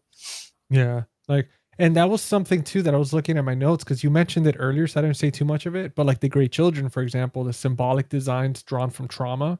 Mm-hmm. Like when you said it earlier, I was like, damn, like they're really good at designing stuff like that. Like it's very cathartic, very, you feel like watching it and everything that goes on in this type of storyline. It really feels like a massive like hour and something therapy session where afterwards you're like, damn, I feel kind of They don't relieved ever after.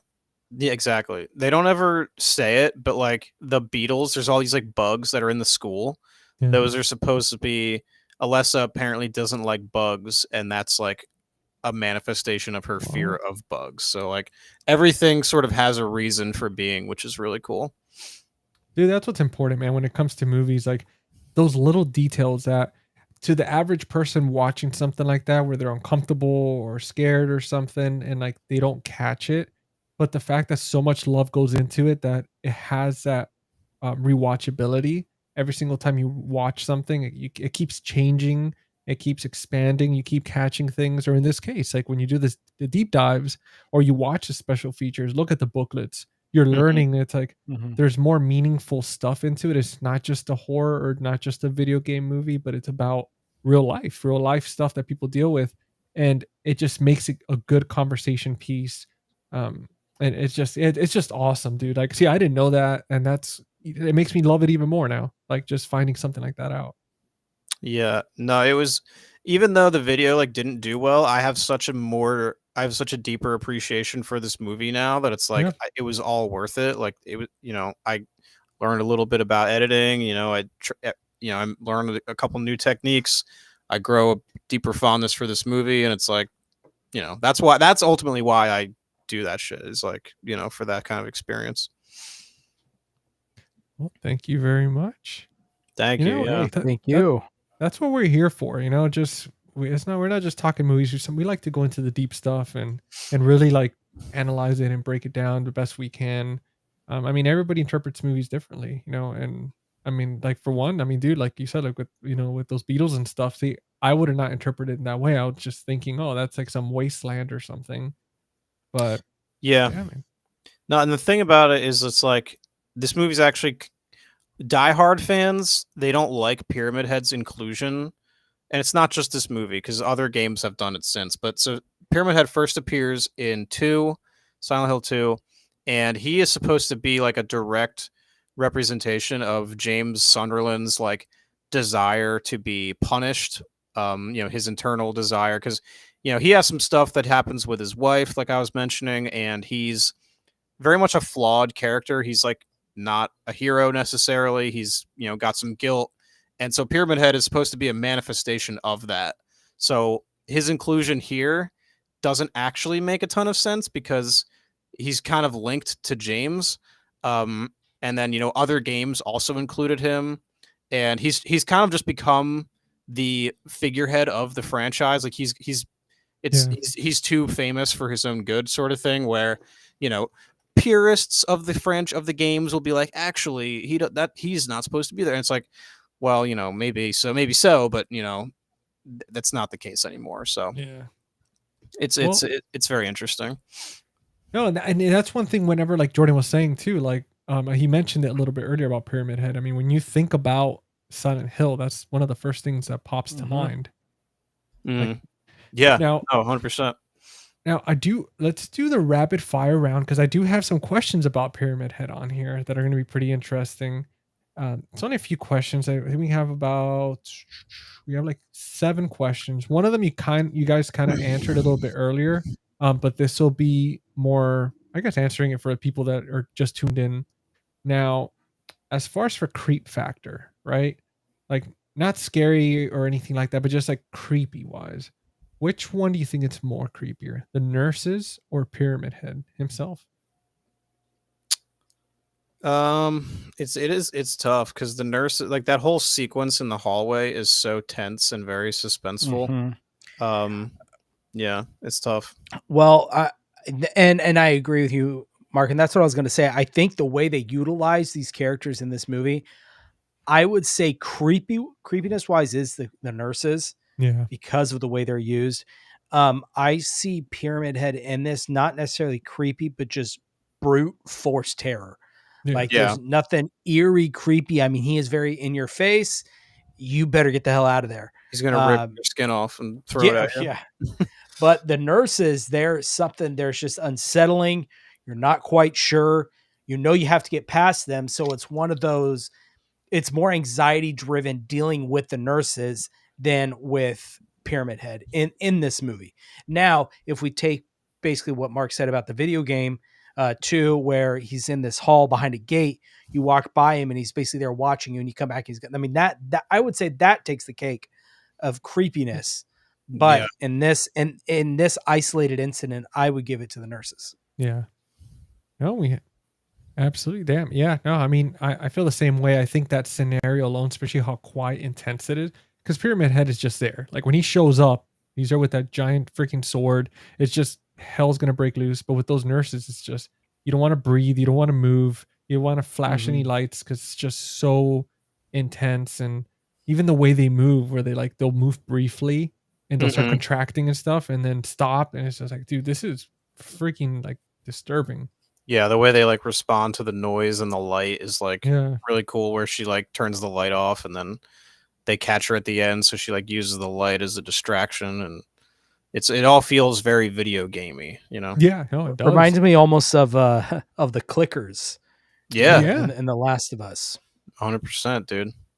Well, talking about video games, for you guys, which best video game to movie adaptation in your eyes? I think it's this for sure. Okay. Movies, this. Yeah. Okay. Yeah. If we're looking at series, you know, there's a very strong case to be made for the first season of The Last of Us.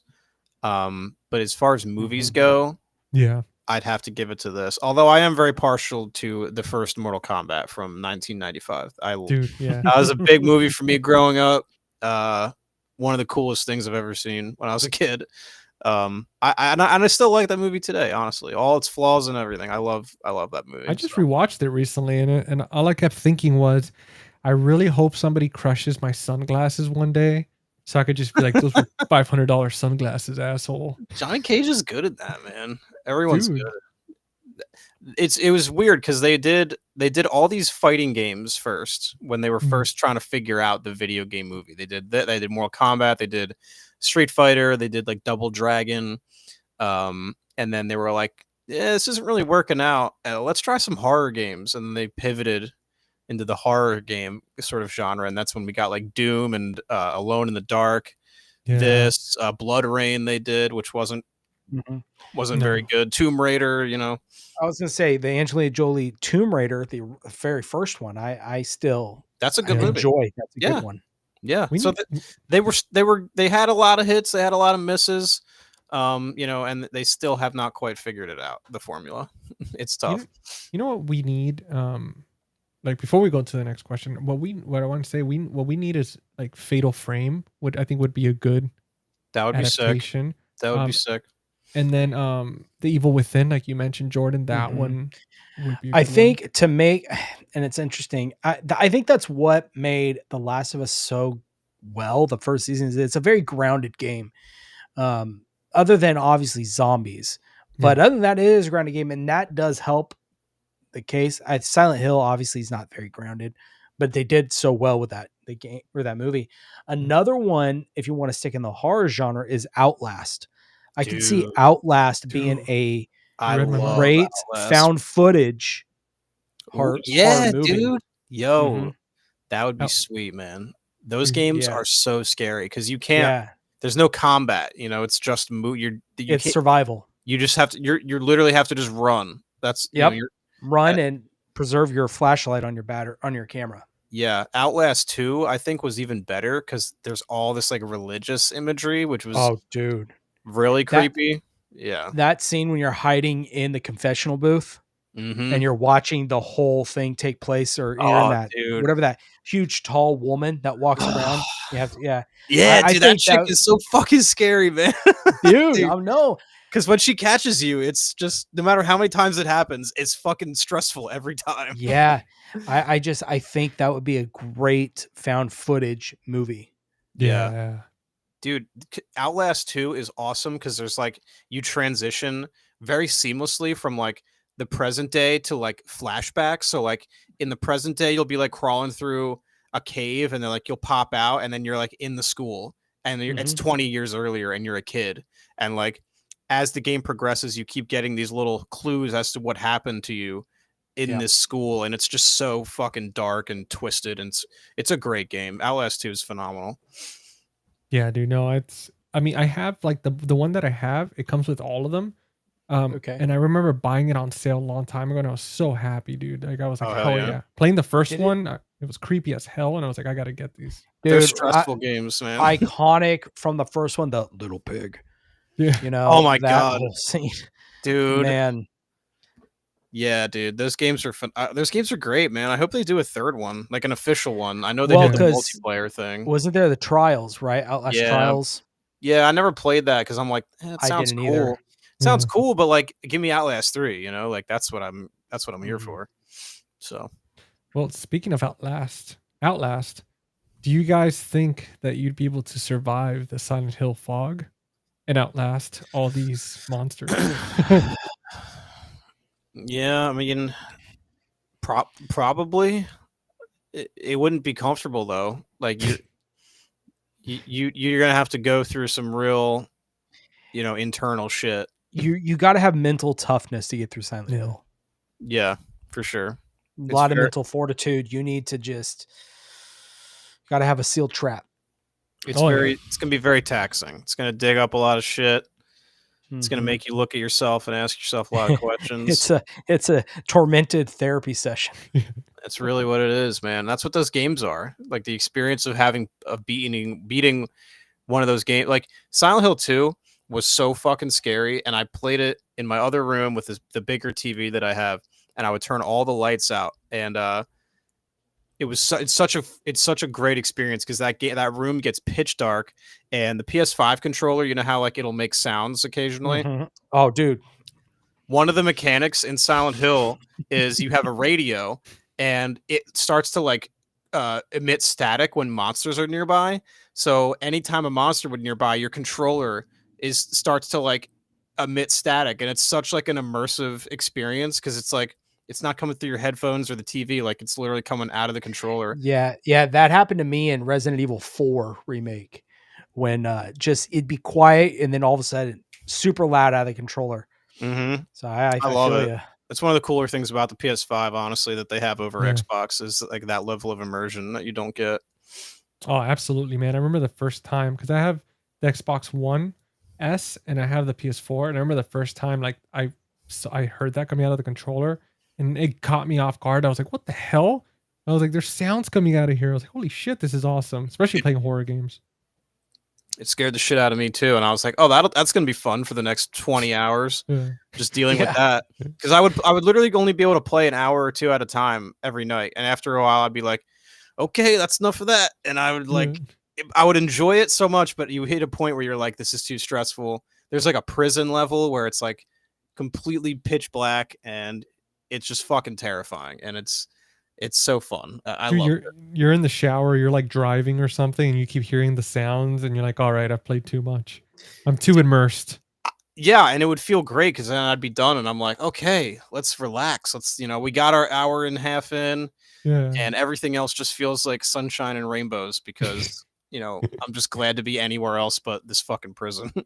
Yep. Well, speaking of being anywhere else, I wanted to ask you guys best horror town, Silent Hill or Derry from It? They're pretty similar because Pennywise is kind of going to make you go through something Yeah. not unlike what Silent Hill is going to do. He's going to manifest your fears, and that's more or less what Silent Hill is going to do as well.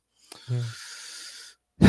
But Pennywise is like, I don't know. Well, I know how to take him out though. You just kind of got to make fun of him. So Silent Hill is going to be a lot more difficult. You're going to have to actually do some like work on yourself. Yeah, the thing with Derry though, that's a hard one because even the people you know and love, there's something wrong with them too. So Yeah. it's definitely Silent Hill's just the cult people and Pyramid Head and yourself. Well, Silent Hill is creepy because it's like it's you, it's all the monsters, and then like every now and then you'll run into another normal person, and you'll have just a brief encounter with them before you both go on to your separate ways, and you go and you both get scared by weird shit, and then you run into that person again, and you're like, "This place is fucked up, isn't it?" And you're like, "Yeah, like let's get the hell out of here," and then then you don't see him again for a while. So it's like that is almost even worse because I'm like, every time I run into these people, I'm like, okay, great. How are we going to get separated again? Because it's like, they're not going to let you have them as like a partner because it's like you have to be by yourself. Otherwise, the game, isn't as scary. So they always have some way to kind of make it so that you're on your own again. And it's like, wait, like, let's just stay together. Like, I'd probably rather be in Derry than Silent Hill.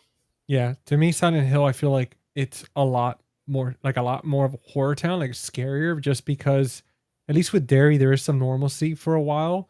And then, even though like Pennywise is there, this and that, I mean, there's moments where at least you do get to go to sleep and hang out with friends and stuff like that. But then with Silent Hill, it's like straight up boot camp. It's like you have a few hours where, everything is like destroyed and fog and you're all alone. When we haven't talked about it yet, but when that siren comes on, dude, and and the town starts to shift into the other world, forget it, dude. Because that's so the worst. Funny.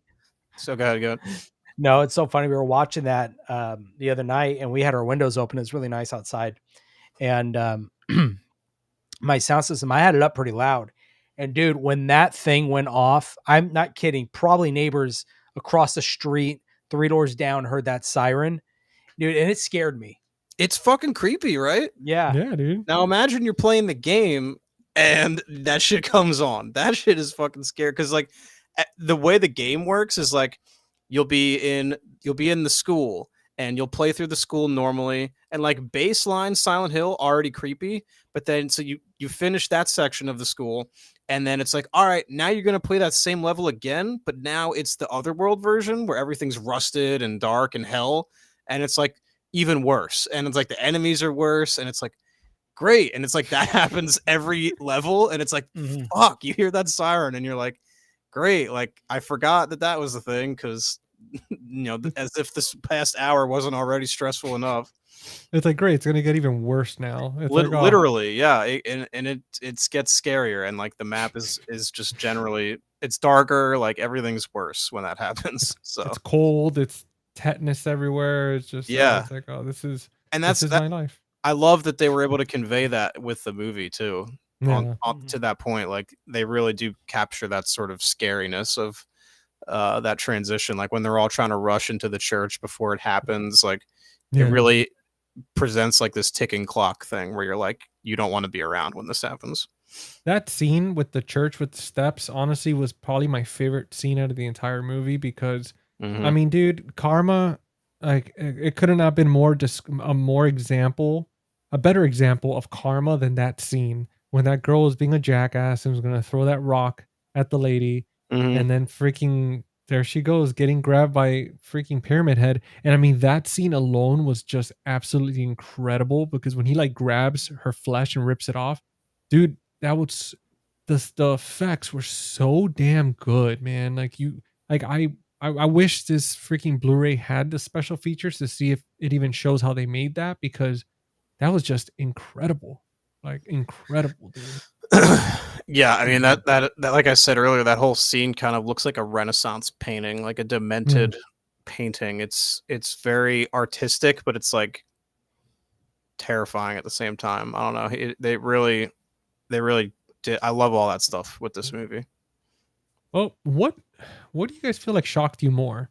The fact that Sean Bean survives, or the fact that everybody was expecting him to not survive? Yeah, He was such. I don't know. I honestly wasn't thinking of that when watching it. Yeah, me either. That was pointed out to me after the fact, and I'm like, oh yeah, he does die and everything, doesn't he? I guess it would make sense that he. I don't know. I wouldn't be surprised if he died. Not that it's being Sean Bean, but the fact that he's trying to find Rose and going to Silent Hill and stuff. I could see that in a story that they would kill that character off. Yeah.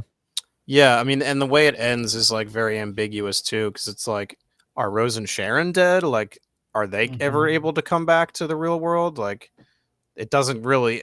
It's kind of a bittersweet ending because it's like they're all back together, but they're not at the same time. Like, are they in heaven or something? Like, is that the definition of heaven in the movie? Some kind of purgatory, maybe. Yeah, because Jordan, you had a good point about their names. You said that their names are in the Bible, and if that's the case, where maybe that was some type of influence, that Possibly. could be their heaven or something, where they go home and it's peaceful and quiet or something. I don't know. But, yeah. Well, as far as for villains, right? We got some pretty bad villains. Obviously we're gonna bring up his name because a Steelbook box set came out. So we've got Freddy Krueger, we've got good old reliable Jason, machete slinging Voorhees, and then we got Pyramid Head. Out of the three going at it, which one do you think is gonna survive, or which one would you rather, which one would you rather be like the winner out of the three? And then whoever wins, you would have to face off that person. I think Pyramid Head kind of like doesn't. The same rules don't apply to him that perhaps apply to other people. So like Pyramid Head doesn't dream. So like I would, at least I assume he doesn't. So like I don't think Freddy would be able to get through to him. I don't think that Jason just inflicting pure physical damage would affect Pyramid Head. Like, I think Pyramid Head just kind of, by virtue of being so just hard to pin down, I think he just kind of wins that brawl altogether. And do you feel like out of the three, that would be the one that you would want to face off against? Like, you would have more of a chance, or? Oh no, I'd have the best chance against Jason probably. Just don't go to Crystal Lake. Yeah, just don't go have premarital sex at Crystal Lake. Don't smoke weed. As long as you don't do those things, then you're good. He's not going to get mad at you. Yeah. What about you, Jordan? Which one? I gotta agree. Pyramid Head. He's this spiritual, demonic type force and you can argue too, Freddy is as well, but yeah, Freddy just lives in your nightmares. Yeah. Unless you take like Freddy's Revenge, that's a little different. But he's like Satan in that movie. But I'd have to agree with Mark. I think Pyramid Head would, out of brute force, would take Jason. Out. I would think. Yeah, he's kind of like a combination of the two of them. Pyramid Head. He kind of Pyramid Head's kind of like Jason and Freddy mixed together, kind of, because you get the brute force of the sword and the sort of ambiguous, ethereal, supernatural, presence of Freddy. It's kind of interesting. Yeah. I feel like Pyramid Head is definitely, like, if I was to imagine like a guardian of the gates of hell or something, like he would be it. Yeah, for sure. Like, I couldn't picture I don't know, dude. If I was in that situation, I know there's no way I would be able to survive him. Like, there's just, how do you beat such a force like that, dude? Like, I mean, right. The way he just shoved that freaking sword through like the walls and stuff, through the metal, like nothing. Like, it's just, it's like you definitely can't reason with Jason, but you'd have a better chance reasoning with Jason than you would Pyramid Head. Like there's no one there. Like Pyramid Head is not someone you can have like a conversation with. Yeah, exactly. Yeah, especially you can't hear anything inside that Yeah. pyramid head of his. Good point. No, I mean like you can trick Jason into maybe thinking you're his mom, but like outside of that, Yeah. you're done. Yeah. Well, final question for the rapid fire round, and I say this in the best for last. Which Silent Hill game do you guys think deserves a next film? I'm just gonna rely it on to Mark because I haven't played the game. So. Same. Well, probably the one they're doing, which is 2. They seem to be doing 2. They're bringing us James. They're bringing us Maria. And 2 is considered the best. That's why they skipped 1 and just went right to 2 for the remake. And now they're going back and actually doing the remake for 1 now. It's the same team who made this game. So yeah, I think it's probably this one for sure. Because Nice. we're obviously going to get Pyramid Head back because it makes more sense for him to be in the sequel than it actually does for him to be in the original one. If we're using game logic, which doesn't actually matter that much, admittedly. But yeah, and then outside of that, hopefully they can do something. Well, they actually did do 3 in Revelations. Actually, now that I'm remembering, which is not something we talk about. So we don't talk about that one. Just like that Freddy remake. I rewatched that 2 nights ago. It actually has some interesting ideas. But for everything it has going for it, it has like 2 more things going against it, I think. Yeah. I definitely think if they would have gone the direction of, which we talked about it, and Jordan and Steven and I, we talked about it, and when we did the Nightmare on Elm Street Cinema Rewind, but with the remake, if they would have kept Freddy in the shadows, I think it would have been, because a lot of the cinematography, a lot of the stuff that it had in it was good. It was just if they would have kept them more in the shadows, and they could have used Robert Englund's voice, maybe. I think it would have been they would have made him a little darker and stuff. It would have been a lot better compared to just having him like showing his face so much the way they did, because it's hard, man. It's not like a Jason or Michael Myers where it's just a mask. You could have anybody for the most part under there that fits the body figure, but somebody like Freddy, which is all personality.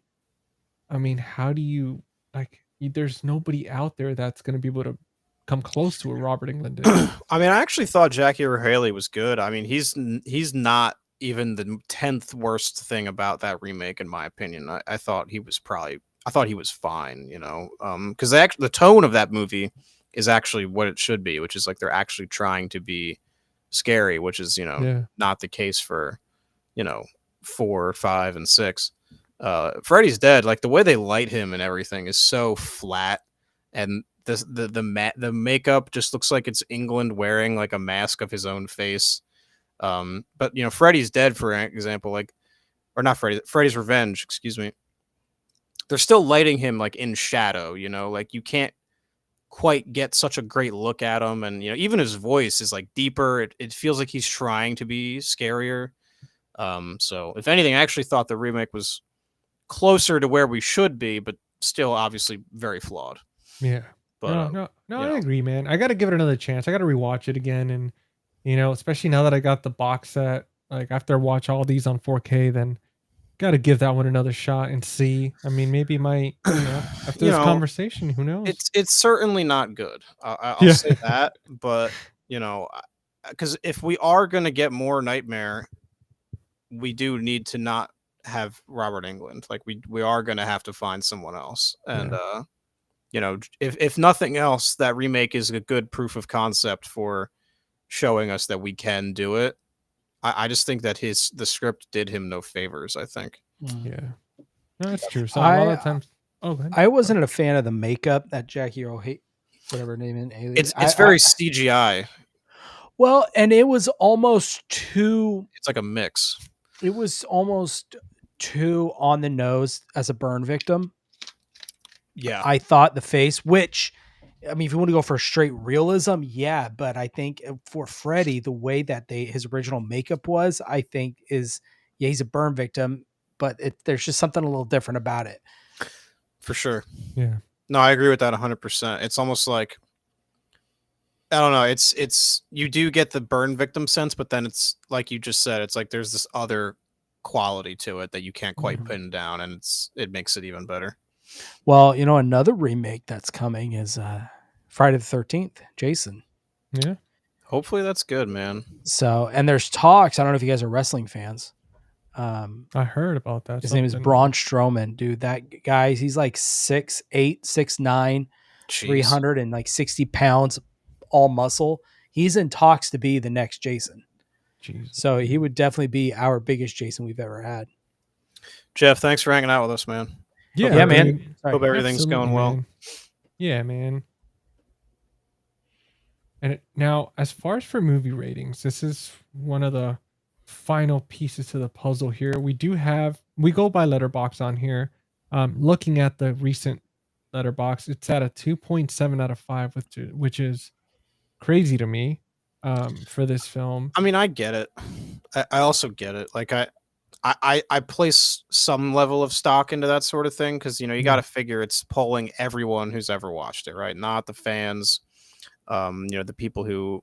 And even if you're a big Resident Evil or a Silent Hill fan and you still don't like the movie, like that's still valid. Like I wouldn't fault you for that, but a lot of people are just kind of looking at it as a horror movie, and some of that stuff is getting lost in translation. Yeah. Well, what are you going to be what are you going to be rating this gem from 2006? I'm pretty sure I give it a 4.5, I think. Holy shit. Okay. Yeah, I'm at a 4. I'm at a solid 4 with it because I do think I do think the Sean Bean stuff, while I like it, it doesn't need to necessarily be there. It kind of slows the movie down a little bit at some points. Gives us like clunky exposition dumps. So little things like that they could have maybe done better. But I give it a 4. I'm a big fan. Dude, hell yeah. What about you, Jordan? I think that's a good one. I think a 4 is a solid choice, especially if we're looking at in the terms of video game movies. Yeah. Yeah, because I got to say this is one of my favorite video game. Well, probably is my favorite video game movie. It was done, and like I said, it toes that line very well of being a movie, but yet feeling like a video game, and not in a way that it's cheesy and a little bit corny. So I think a good 4 out of 5 is just a good score. No, that is, man. Honestly, I had it at a 3.5 before the episode, and after talking about it and getting more deep into it and understanding stuff that I didn't catch before, thanks to you, Mark. Dude, like I definitely brought it up to a 4. I'm hoping that the new one really lives up to it. And I mean, guys, like I mentioned earlier, if you haven't already, make sure to check out Mark's video when he does like a really sick deep dive on this franchise. I just put the link in the description for the live stream, but I also put it in the chat right now. So it's awesome, for you guys to go check that out, support him, get some views on there. Go ahead and like and subscribe if you haven't already, and you're gonna learn even a lot more stuff from Silent Hill compared to the stuff that we touched based on. Like we touched just the surface compared to the deep dive. So. Yeah, well, thank you, man. I really appreciate you saying that. I really appreciate it. Yeah, I'm super happy to have gotten to sit down with you guys and really get into it and get some. I actually really valued Jordan's takes because he's not hasn't played the game, so like I think it's really important to have both sides of that, and that kind of gives you the full spectrum of like what kind of stuff you can take away from the movie. So yeah, it was a great discussion. Oh hell yeah, dude. And let's go around. We'll start with you, Mark. Let everybody know where they could find you, man. Anything you're working on, any promo codes, anything you want to promote? Yeah, you can find me at Tales from the Shelf on Instagram and YouTube. I just had an interview come out that I did with Dwight H. Little, the director of Halloween 4. We talked about Halloween 4, obviously. We talked a lot about his book that he put out. It's not new. It came out in 2023, but he has a book that he wrote called Still Rolling, where he kind of goes through his whole journey in Hollywood working with Steven Seagal and Wesley Snipes and the Halloween 4 thing. And So it was really cool to get to sit down and talk with him. If anyone wants to check out that interview, that's one of the things that I just did recently. And then on the channel, I'm trying to do as much different cool stuff as I can for the month of October. So I'm gonna do a video on the Funhouse probably. I just saw that in theaters, and I've always loved that movie. It's a really underrated Tobe Hooper film. So I'll probably do something, 10, 15-minute kind of thing, just a little love letter to Funhouse. And then I'm going to do probably a Nightmare on Elm Street ranking. I've never done that before, so I think that'll be fun with the box set out. That's a lot of people are talking about Nightmare. And then I'll just do a bunch of different other Halloween related stuff. So it's going to be fun. I'm streaming Silent Hill F as well. I'll be streaming that on my channel here and there. So yeah, got some fun stuff going on over there this month. So dude, I'll have to check one of those out, man. Thank you, GC, again for having me on, by the way. I really appreciate it. Dude, it was a blast, man. And dude, listen, you're coming back again, man. I already can't wait, dude. Yeah. Someone else can yap for that one, and I'll sit and not talk as much during this one. Listen, man, I love that. Like, I mean, that's the thing about having guests, man. I mean, like allowing you to do your thing, man, and talk about things that you're passionate about highlights you, and it helps bring the community together, build the following, expose you to people that follow us or subscribe to us, and vice versa. I mean, dude, it's awesome, man. I mean, I learned we got to talk about one of my favorite horror movies, video game adaptations, and I learned so damn much from you, from like a lot of, like, again, like those, like when you were talking about like the beetles, the bugs, and like what they meant, and especially for like the kids as well, like those creature design and like what it really meant and all that. It's like, dude, it's so sick, man. The stuff that I didn't even watching today, I still would have not caught probably for like another 2 or 3 times of watching that movie. So that's awesome. Hell yeah, man. Well, thank you again very much. I appreciate it. It was a lot of fun. And what about you, Jordan? I know you got some stuff cooking. Always got something going on. Yeah, you guys find me over at the Movie Den on YouTube and Instagram. Just got done doing a stupidly huge unboxing video of a bunch of stuff. It wasn't planned. I didn't plan on doing it until I got home from work and I saw 9 boxes on my front door. So that became that video. But yeah, you can find me over there. We're coming up here pretty soon. Right now, we're just trying to get someone in the works for our 1981 episode of Fear by Year coming up. So be on the lookout for that. That's coming up this month. Also be on the lookout. I know I got to get the teaser out. Just been so busy. The week of Halloween, we have something really special planned. And I think you guys are going to really like it. Literally Monday through Friday, there's going to be something going on. So get prepared for that. And yeah, GC kind of flashed it a second ago. The Movie Room. Yeah. That's I partner with them. You use my discount code MovieDen10 or that QR code right there. I'll get you over there. Amazing couple over there, Michael and Deb. They they really take care of you. Awesome selection of titles, and go support a small business. And I know I love them. So not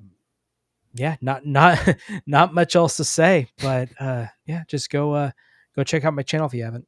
Dude, I mean, and you forgot to mention that sick unboxing reaction video that you did for the Night of the Living Dead. Well, he did that one too, but Nightmare on Elm Street 4K steelbook box set, guys. Yeah, that ended up being my best performing video ever on my channel. So thank you guys for supporting, coming out, checking it out, and loving the heck out of it. So I really appreciate it. Oh yeah, guys. Dude, I think Jordan was one of the first people who got it, because like even on Instagram, like you were one of the first, because I knew once that day came around, I'm like, this is when the floodgates are going to open and you're going to start seeing all the pictures. And yours was the first one I saw with all the steelbooks on top of the set, and I was like, oh yeah. I'm like, this motherfucker got his early. I'm like, he broke the news, man. Yeah, I was so shocked, and I remember I told my wife when I got the shipping notification that was coming. I said, man, I sure hope I'm the first, because I'm gonna milk this, and I'm going for it. No, I sometimes mean, you got to do what you got to do. But people want to see that shit because they're like, Yeah. that's what's going to help them decide if they want to get it or not. So like, yeah, you're providing a real service. I wouldn't call it milking it at all, dude. I really yeah, wouldn't. that's true. So, I wouldn't. but Yeah, dude. yeah, man.